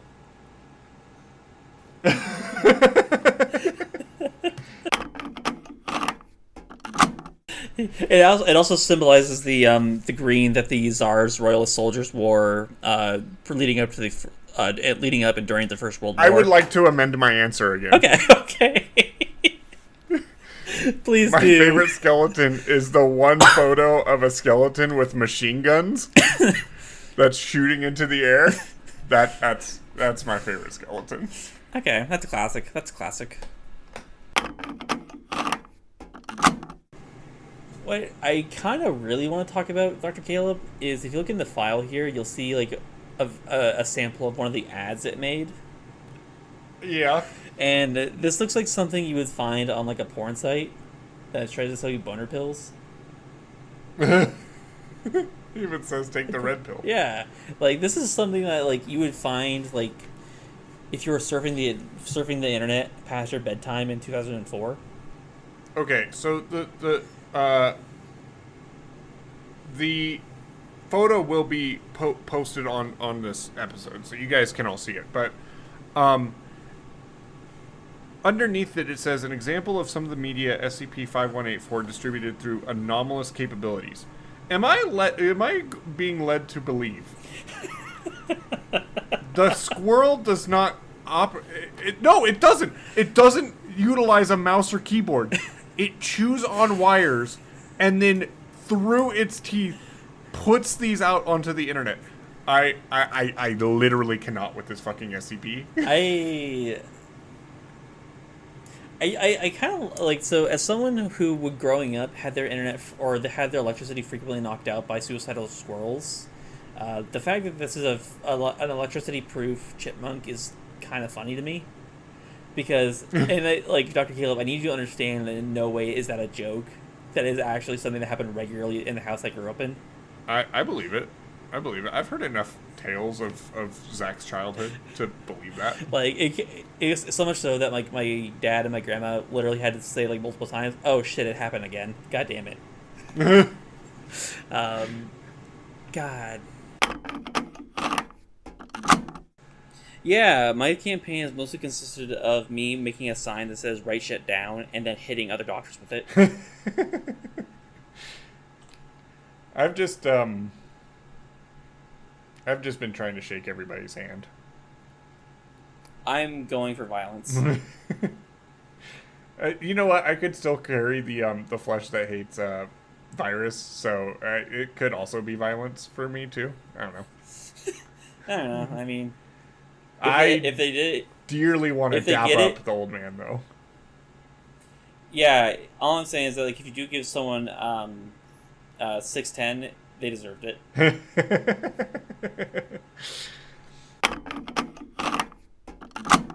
have a fun fact for you, All right. Zach. Allosaurus. The comments will roast me alive if I'm wrong, but I'm willing to try and regurgitate this Shit, information Caleb, because I'm I'll pretty roast sure you I alive. remember it I'll being roast you right. alive if you're right. Allosaurus is or was the most widely spread predator on the face of the planet ever. And if anyone wants to fact check that, I will send you Dr. Caleb's personal address.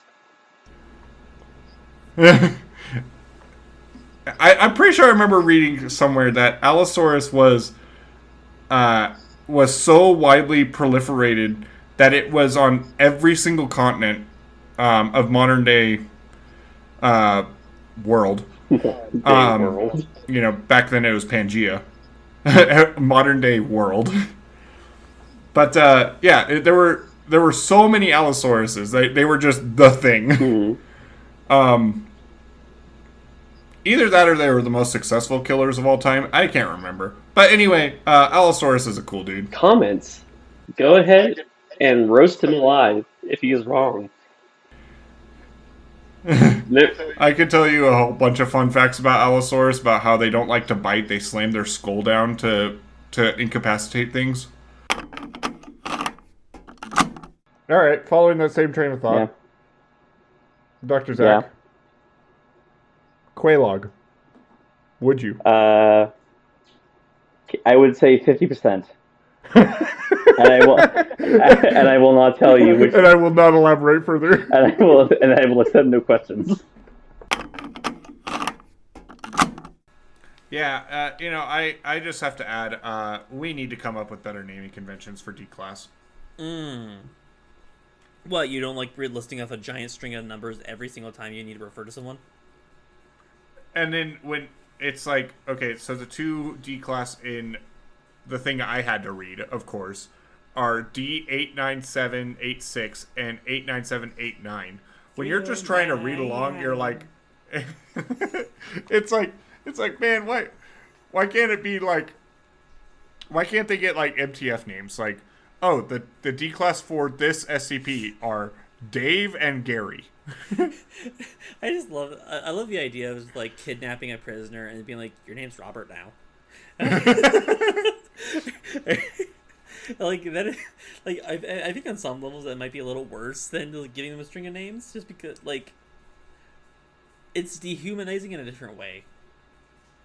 You know, the staircase where the audio logs are like, they're like, D dash blah blah blah blah blah blah, go back up or go back down, and it's like, can you imagine you're like trying to bark orders at this guy who's panicking, and you have to keep calling him by his 5-digit serial number? Right. Like, it'd be so much better if you were like, Sloan, go down. You just name after like Bruce Willis. God damn it, get up here. Like just it'd be like referring to someone strictly by their driver's license number or like social security number. I guess we can get a little sappy, real quick, huh? No. Okay.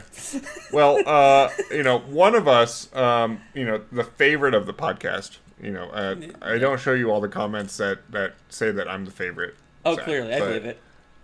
Yeah. Because I'm mean. True. You've drugged me how many times? I mean, to be fair, come on. You know. Is it really bullying if I'm asking for it? Yeah.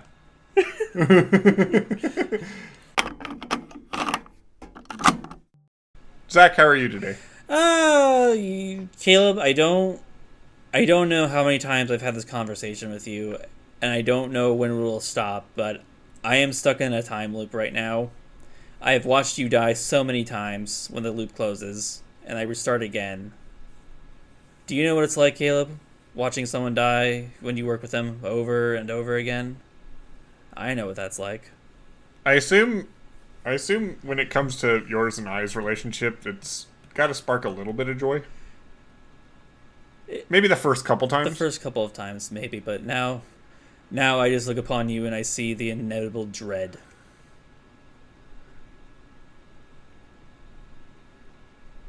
I'm doing pretty all right, Zach.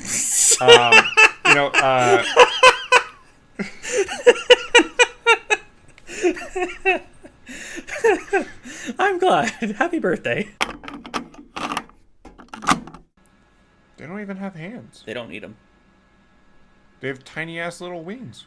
Those big feet, though, are very articulate. Very, very articulate and sharp. No. The word was capitulate, not articulate.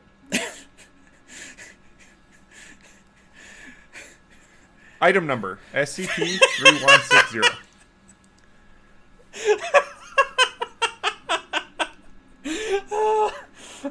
He's just gonna fucking move right on.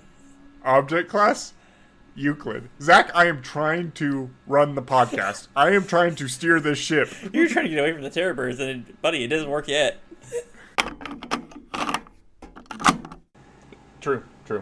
And you know what? We are a horror podcast. We did talk about our deepest, darkest fears. I didn't, but hey. You talked about capitalism. That's not a fear, that's a deep abiding hatred. I ain't fucking scared of it. Fair enough.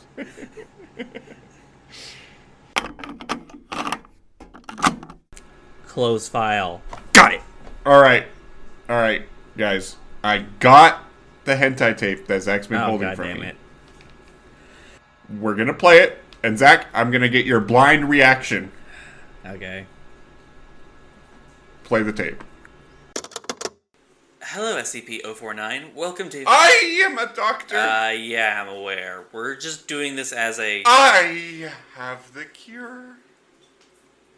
Yes, well, we'll get to that. First off, can you tell me your name? Yes, quite very well. I have the cure, good sir. Indubitably, yes. I am a doctor. What? Bring me to the patient. I will heal them. Jesus, what? What the fuck? Watch where the fuck you're swinging that. I am the cure. What in the world are you... Oh... You're sort of a moron, aren't you? No, good sir, I am quite effective. I mean, my cure. I am the cure.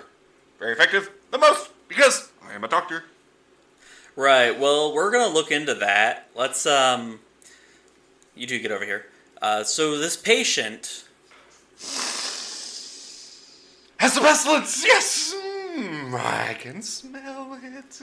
Has a sore throat. We were wondering if you know of any cure to fix their ailments. Yes, but of course. I am a doctor after all. Let me just see if I... Do you need any help over there? No! He is not the cure. I am the cure. Yes. This will do the trick. That's a shoe. Yes. That will heal this person? It is the cure. Alright, fuck it, go ahead. Whoa, what the fuck are you doing? How's this supposed to help? What the fuck was that? Patient is healed. What? No, she's not. You just crushed your throat with a shoe. No, patient is very well now. Yes, I am the cure. Look at all this blood. Moral atrocities aside, this is going to take hours to clean up. You just killed a person. No, they are cured. Yes. Watch. Hello, yes, I am the patient, good sir, and I am cured. Most effective. Thank you, doctor. You did a good job. You are the best doctor. Now, look, I can see your hound down there. I know that's not the patient talking. What the hell is this supposed to be? Oh, look. More pestilence over there. What? Oh, for fuck's sakes, he's gone again. God damn it. That was a hentai. That was a lot more gratuitous than I remember Plague Daddy being. Yeah. Yeah.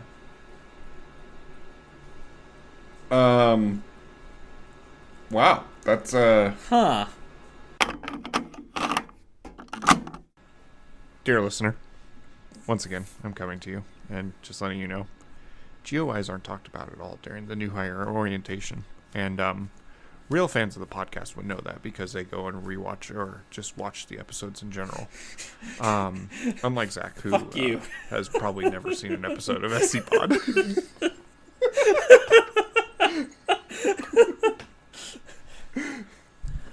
Listener, I need you to understand. You don't get to take my bit. Listener, I need you to understand. It's my bit now. Side with me, or I'll see you real soon. I'll see you real soon.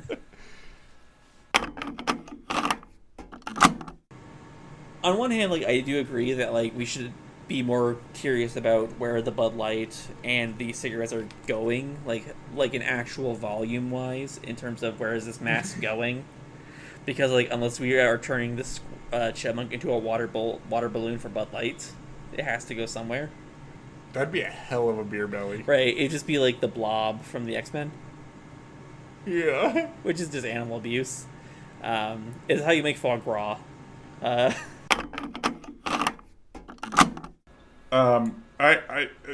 following that same tangent of tying this back to past episodes, do you think that if the bears were to originate in the town that the pizza warfare is happening, do you think that it would solve the conflict? I don't think so. I think it would just add a new front to the war. because they would try. It'd be a new third party. Right, because they would try to shoot the bears and like kill them with olive guns, and then just create more bears. And so maybe it would cause like them to unite and put their differences aside. What if like a 4-way battle between like the two pizza wizards, the bears and the frogs, because the frogs are intelligent. The frogs are intelligent, but they don't have any means of like reproducing. They touch. I mean, they could probably reproduce. They touch you. Remember, they can convert people into frogs. Who's to say that we haven't? But there's only 2 people at play in this entire conflict. Motherfucker, we didn't trust it on bears. True, and then you have these you have these bears that just reproduce when they get killed and then turn into frogs, and then the frogs also do that. They're bear frogs. They're bear frogs that instead of bullfrogs. They're bear frogs that multiply when you kill them and are intelligent. I'm just imagining bears that can now jump the distance, similar to frogs. Man, we would have never made it this far. We would have all died out. All right, we should probably. We're getting a little harebrained here. Like, can you imagine just walking through the woods and then just in the distance you see our roar? I turn right the fuck around. Oh man, I'm not going in that woods. All right, this is. Yeah. So I guess that's how we identified old Samantha. Ripped to a real one. Yeah. R.I.P. Yeah, not running so fast now, are you? Yeah. Rest in tree. Rest in tree. We will leave her in peace.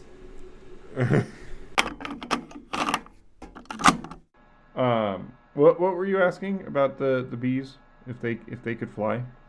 Yeah, and like they're clearly tall. This much is true, but how does the flight work? Well, Zach. Narration by Jerry Seinfeld. According to all known laws of aviation, there is no way a bee should be able to fly. Its wings are too small to get its fat little body off the ground. The bee, of course, flies anyway, because bees don't care what humans think is impossible. That's not entirely true, but we'll go with it because it's funny. The second you were like, can they fly? I was like, I became a sleeper agent, not just for the tall bees, but for the bee movie. Famously, a movie about a woman who wants to fuck a bee. Very famous. But that movie also misses... And a bee that also really likes jazz. Yeah, but also my other problem with that movie is that the bees aren't tall. The bees aren't tall. They do have tall personalities. They do have tall personalities, but they are not physically tall, as they should be. So would you say that You'll never catch a skeleton... You'll never catch a self-respecting skeleton doing something out of bloodlust. You'll only catch them doing it out of fun. So, would you say then that as a member of the skeleton community that you find the depictions of skeleton in fantasy media, such as Oblivion, somewhat discriminatory? No. First of all, most fantasy skeletons are being controlled against their will. Okay.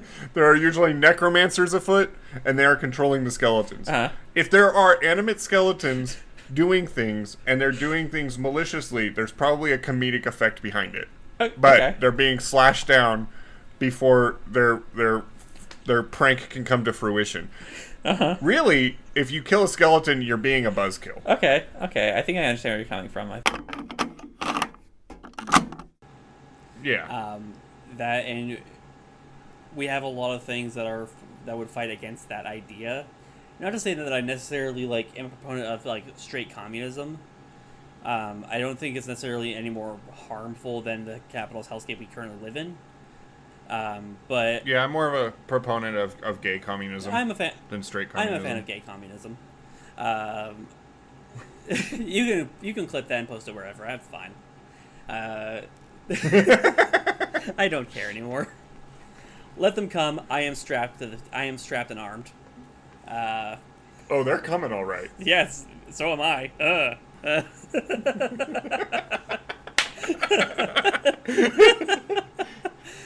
But no, I mean, Our first episode back, and we've already ruined everything.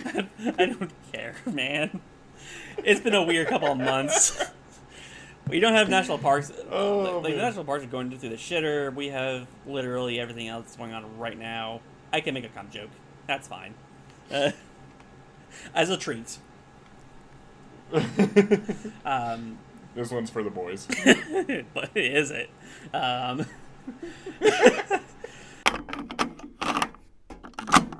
Ningen is human. So, which would be funny because that would mean Dr. Caleb's favorite cryptid is his fellow man. Just imagine going to like your local 7-Eleven and just being like, "Holy shit, they're real!" Then you get the cops called on you for being racist.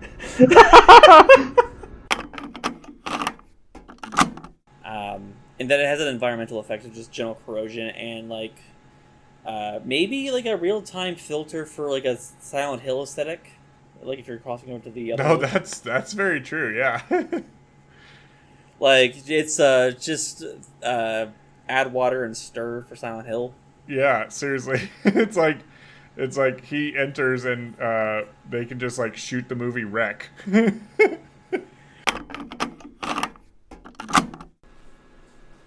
Yeah, I mean, it also wouldn't be an SCPod episode if we didn't reference Lovecraft at least once. I feel like we've done episodes that we didn't reference Lovecraft. No, yeah, you're 100% right. But it is a reoccurring thing. It is a long running thing. Yes, it's kind of hard not to. It's almost like referencing any kind of horrifying piece of writing. Always harkens back to one of the. Zach, am I allowed to call him a great? A great of horror writing. Foundational of modern horror, I would say. Great. Oh, okay. One of the pillars, maybe. It's hard to so like talking about the quality of Lovecraft writing in 2025 is kind of hard to do, just because the way what we kind of value now is so much different than what he was writing about. This is you have shot me straight into a tangent, but it's I was at a panel last year here in town, kind of describing Lovecraft's writing, and he did a lot of writing, and so a lot of it was picked up by his editors and friends, stuff like that. Some of the details, like, he chose to focus on, like, he was really big on focusing on architecture and describing buildings. But when you're writing a series of stories that is trying to describe, using words, self-described as indescribable, then you kind of put yourself in a weird box where it's hard to get out of. Right. It kind of harkens back to an older style of writing, which one of my favorite YouTubers, Esoterica, has described as sublime. It's sort of like this overwhelming awe of the world around you and how that can be seen larger in life, and how that was kind of a precursor to cosmic horror as a thing. But all that to say, like, kind of tap it up, is that I think he was a very influential because of how many other writers sort of cited his works as things that inspired them. Do I think Lovecraft's stories themselves are like excellent? A pinnacle. Some of them are pretty good. I still enjoy some of them, but a lot of them aren't. I don't know how well they hold up. For sure. Yeah. I went back and read Call of Cthulhu, or the Call of Cthulhu last year, and I was like, yeah, it's all right. I definitely see how this spawned the 18th century version of, I guess, 19th century version of the Marvel Cinematic Universe, but Well, it's like. Anyway, back. One last point. Back to what we're talking about. Okay. One last point though is that so a lot of the ideas he was also touching on were inspired by other writers that he was a fan of.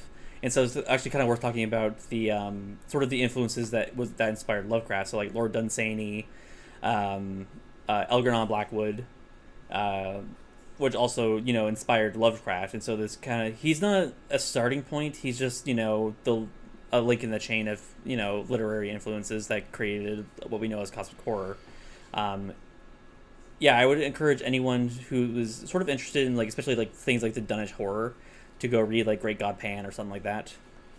He's also incredibly racist. I mean, but it's also old white dude born in the 1800s. Kind of, you're going to have that.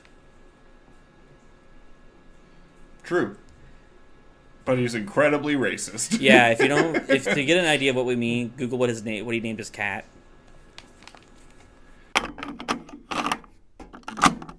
Zach, how are you today?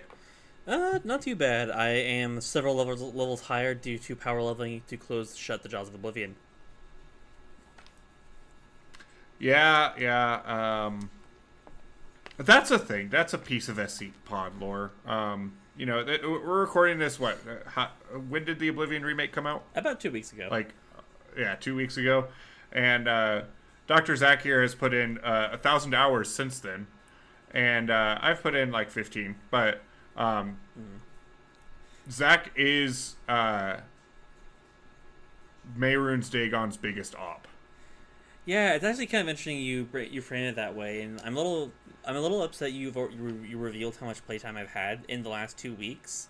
But since you brought it up, I want to I follow in the footsteps of my great mentor Cave Johnson, and that I've harnessed the power of parallel realities to maximize my productivity and the amount of time I can spend playing Oblivion.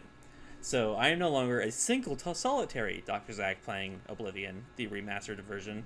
I am several dozen Zachs playing the remastered Oblivion versions across all iterations at once over various parallel universes.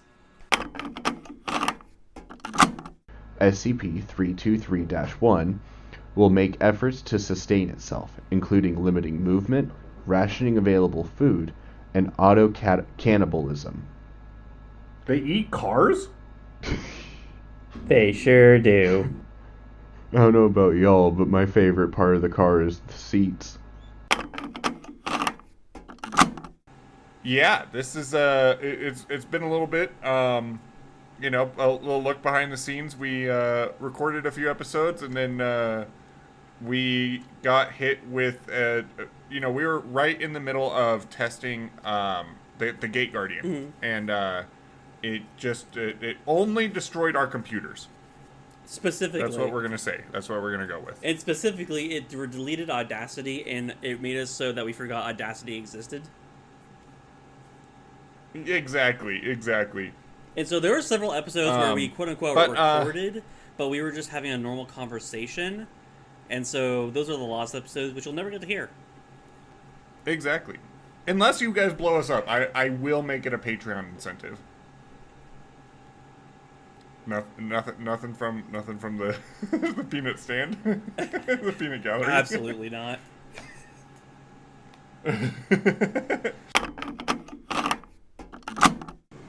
They literally have the Great American Beer Festival here. Caleb, I am not drinking Coors. You don't need to. I'm just saying. Made fresh with water made from the Rocky Mountains. Not sponsored. Kind of sponsored. Please sponsor us. Sponsor us, or we're letting the squirrel out. The funny thing is, the squirrel has Bud Light cans in the photo. Yeah, And how funny would it be if Coors were to reach out and be like, "Hey, we want to sponsor you guys. Just change the Bud Light photo."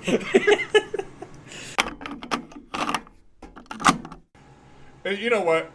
I think that minus the albatross, I think that any bird related to SCP that we've talked about has actually been pretty cool.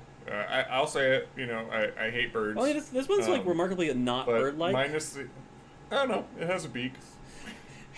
As we established in the last episode, back the fuck up. Octopus. You don't see its beak. It's not a visible beak. It has a beak. That was not what you said, though.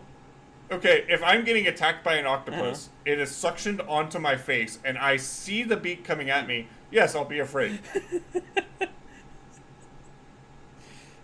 Is that what you want to hear, Zach? Kinda. So, Dumbo octopus. It has flaps. They're not bird-like enough. It has wings. Has a beak. Like I said, I'm not afraid of like. I'm not afraid of like But dragonflies. they don't have beaks. That's true. Dumbo octopus, beaks and Maybe beaks if- and wings. This is some Yeah, you know this what? is some Greek philosopher stuff of like Diogenes telling a plucked chicken as a man. Behold a bird just flopping a dead octopus on the ground. So Caleb, I have a confession. Okay. I have been envisioning and trying to label our microphones this session as Object Apple.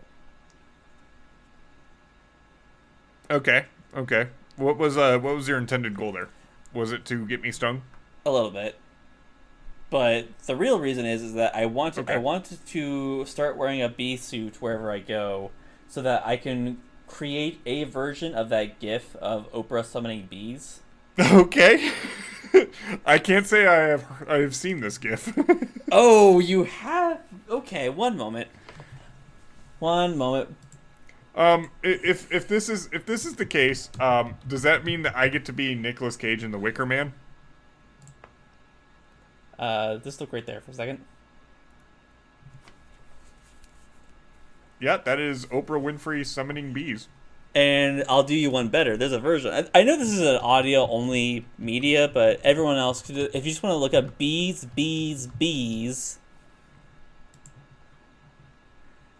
you will have a good time. I have been sent a link that is bees.com. And I'm afraid to click on it, Dr. Zach. I have it looping right now on my desktop. It's fine. Just do it. All right. Discord is asking me if I trust the site. You sure do.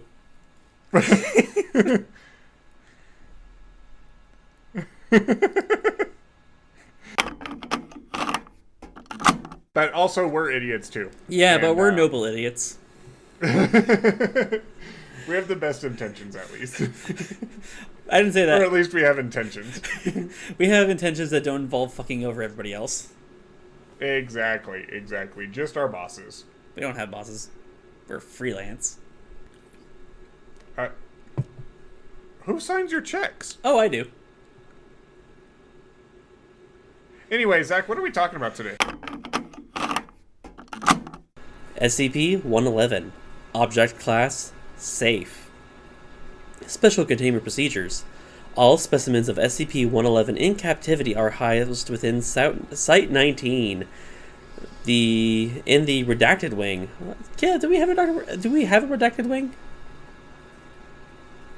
We have several. What am I talking about? Anyway, I think we have wing and oh, and can't forget about wing. Caleb, I just want you to know, as the guy who has to edit in those bleeps, I hate you. Well, the problem with that, Dr. Caleb, is that when you kill that wizard, the Skele wizard, that controls the Skele balls, I believe the Skele balls stop moving. That's because they're mourning their friend. You cut down their friend in cold blood or cold calcium. And cold marrow. No, so in this case, it's more of a definitely top-down structure, like we did see in the USSR, which is sort of the shorthand when we in the West are talking about communism, even that's not technically really what it was. And I realize this is kind of a long tangent and has really little to do with spiders, but we here on this show have used the word commie a lot to not talk about what that actually means. Like one very angry YouTuber pointed out months ago. Rip that guy. He knows what he did. But no, so communist thought, and the way that we think about it now, is that we assume that what we see is the end result, not realizing that communist doctrine is more utopian than anything. Realizing that that communism is the end goal, but there's a lot of processes you have to go through. So, like, capitalism was an evolved state from what we saw with feudalism back in the day, as part of a critical step on the path to communism.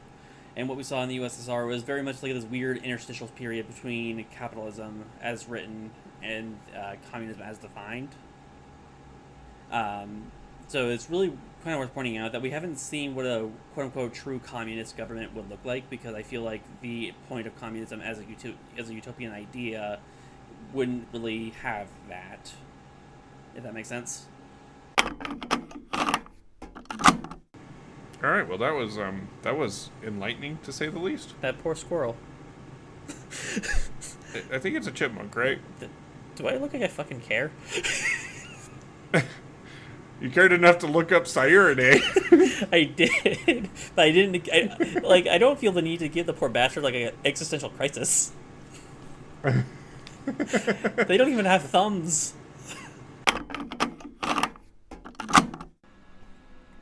That is really interesting. It just also makes me think of like the phrase like "fake it till you make it," How's that? and how like you can almost manifest change in your life by just like believing in it. Like, for example, I'm not actually afraid of birds.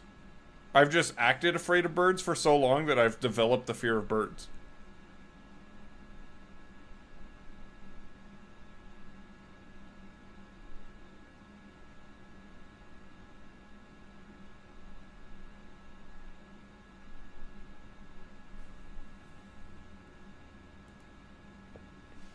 Oh, hang on. I think my headset died.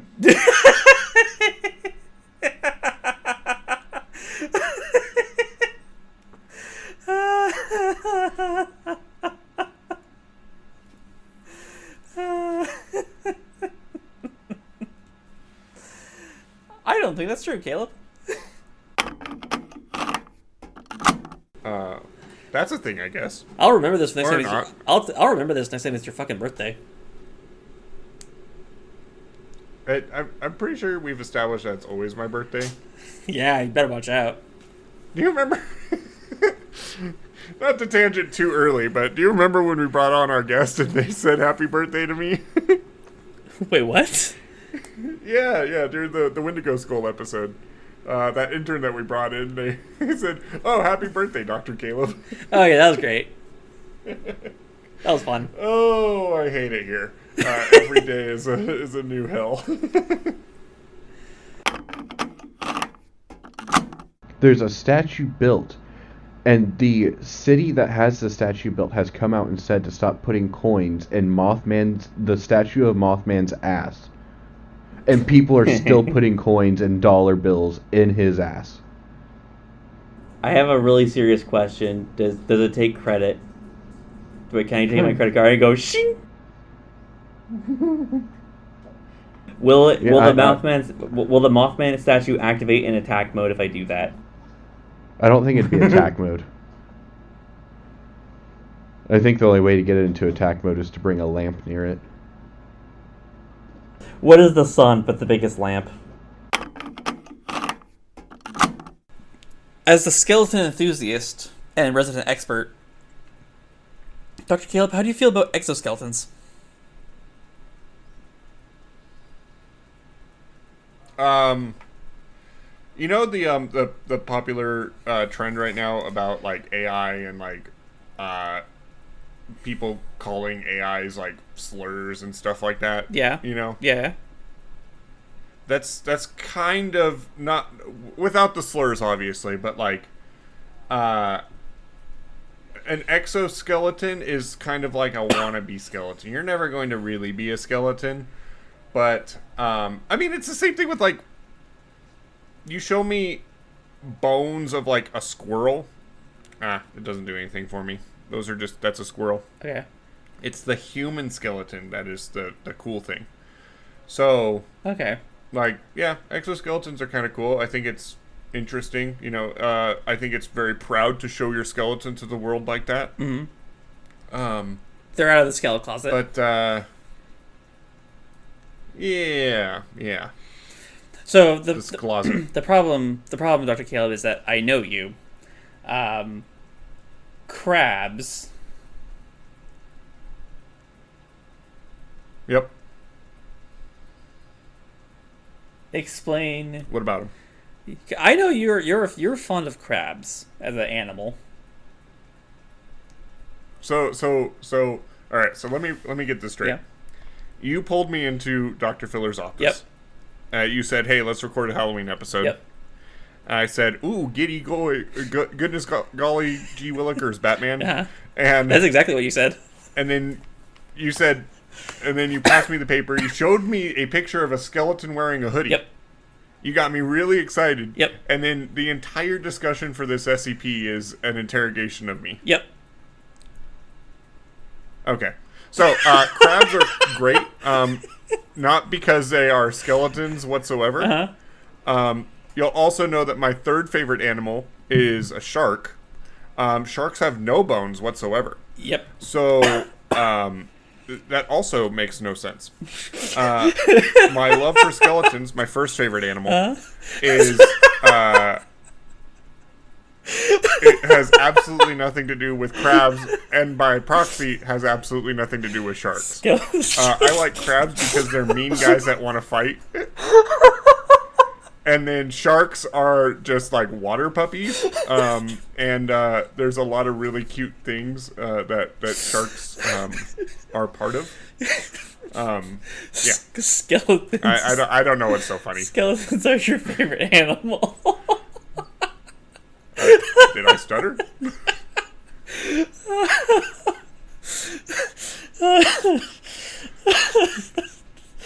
Oh, that's the dumbest thing you've ever said, Caleb.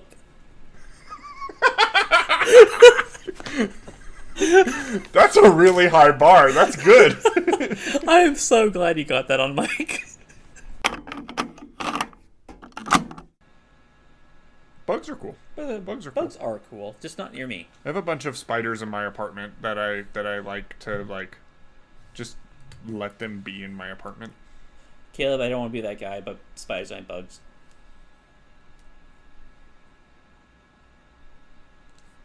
Spiders are spiders.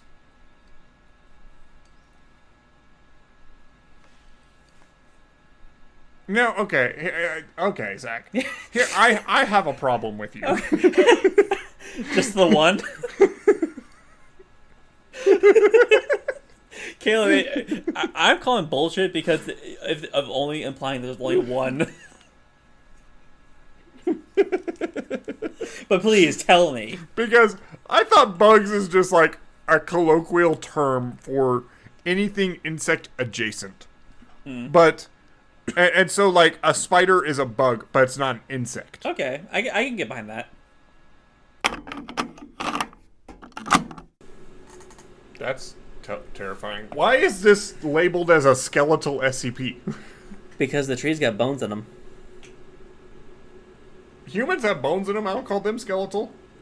Well, I mean, that's a lack of imagination on your part. Fair enough. 4975 is thought to be the subject of multiple folk tales from Germany, its country of origin. Evidence of SCP-4975 dates as far back as 1538, with both written and visual artistic depictions of it having been uncovered from that time period. There are also multiple German... I've been memeing so hard that I just read that word as German. Good job. SCP-323 was recovered on... is this American dating or England? Just go with what you feel guys? is. Just go with your heart. You decide what it is. Alright. Just know the comments will roast you alive if it's British. Okay. So on the It's 97th fine. day of December, on September 12th, 1997, or maybe 1897, in the Bittern Lake Reserve, part of the Lac La Ronge First Nation in Saskatchewan, Canada. That's a funny word. Something.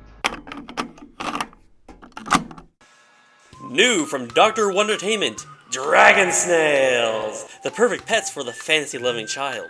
Care in hatching instructions. 1. Having read this document, take the eggs out of the box. Be careful, dragon snail eggs are fragile. 2. Put the eggs in a warm, safe place and wait 7 to 10 days. 3. Hold your newly hatched dragon snails so they get a good look at you and think that you're their mommy.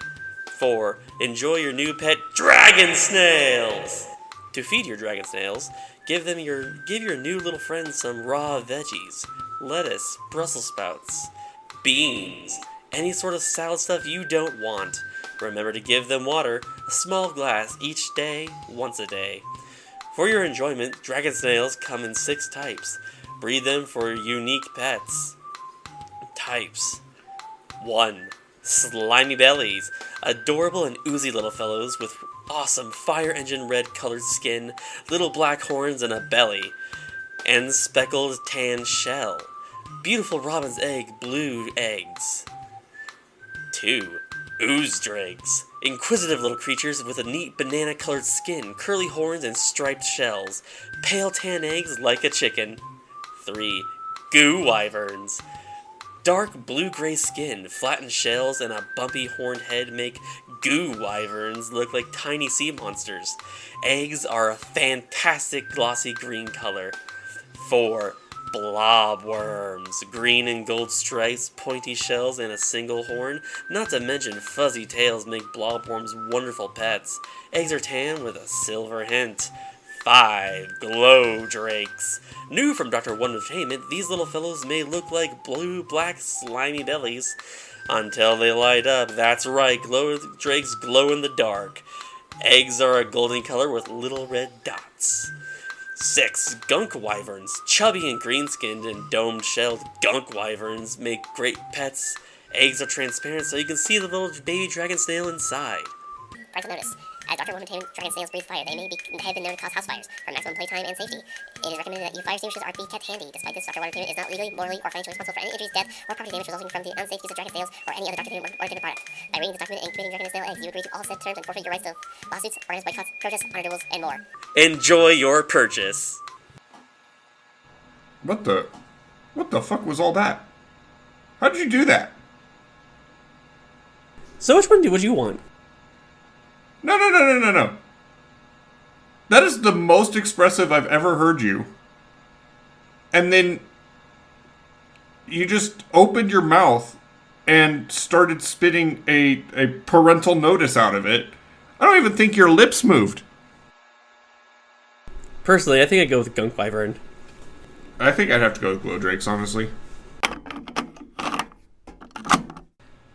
Yeah, no, that's weird. And you know, I'm also like in the heat experiment, you know, they said that it grew up at an accelerated rate of 40 seconds. Mm. I'm just imagining, you know, you're like playing Minecraft and then like a baby sheep grows up into a big sheep and it's just like immediately just like becomes big. That's what I'm kind of imagining with these guys. They're like little hairless chickens. And then, like, a fucking rotisserie chicken from Costco. And it's, like, sitting there. And then all of a sudden, it's just like, boom! Like, oh, God. What are amnestics, guys? You know, I will say that one day we'll find out, but I have a feeling that's not actually true. Okay. Piece of gum? Piece of gum? Yeah. You know, unfortunately, I stopped chewing gum a couple years ago. Not really been the same. Flesh flavored. You know what? I'll take it. I've always wondered what human flesh tastes like. Anyways. It's spearmint.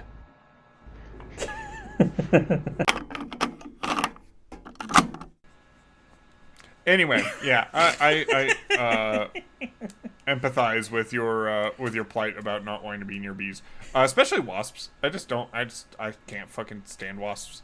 They just exist to be a hard word to say, and also, do they provide anything to the ecosystem, Dr. Zach? They do actually. They eat they eat other bugs like aphids. They will go after some like mosquitoes. And a lot of species of wasps are scavengers and will assist in breaking down dead animals as part of the ecological process. Also, they are. I guess they also balance out the natural like anger levels. Well, because everything in nature is so peaceful except for wasps. They also are like they're not the best at it, but they are pollinators for a bunch of plants. Really? I did not know they pollinate. Yeah, they're not as prolific as say like bees or like hummingbirds or like something like that. But they do, there are some. I can't remember off the top of my head, but there are several plants around here specifically that do rely on wasps to pollinate. Interesting. Yeah.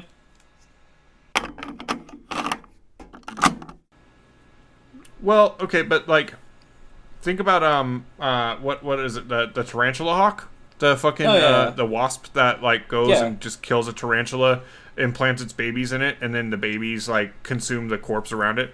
Like he's hunting for the love of the game, but also like doing it to provide for his future generation. He's not eating the tarantula, but the babies are. So it could be something like that, and that I would consider that hunting as well. Here's a question for you, mystery guest. Have you tasted yourself? Unfortunately, I have not removed my ribs.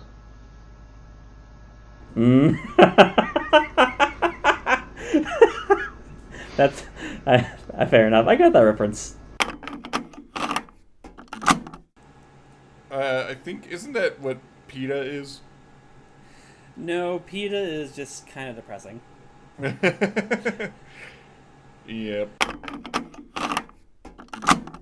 So, without further ado, Zach, if you would. I will not. Good day. What now? I guess that's the end of the episode.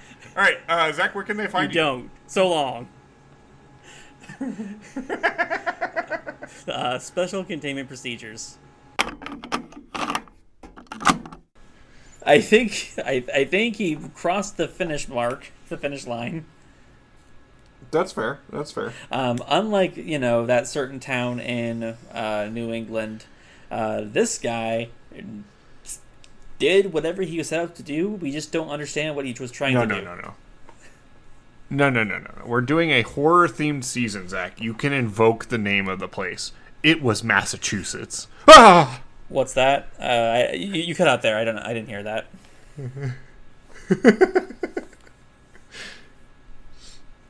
No, seriously, what'd you say? You did cut out. Oh, I did cut out.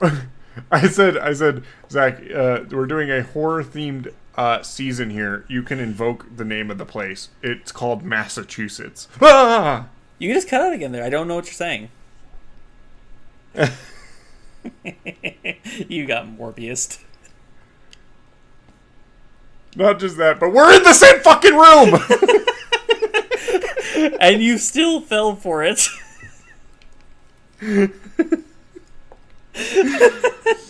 Oh, God, I hate it here.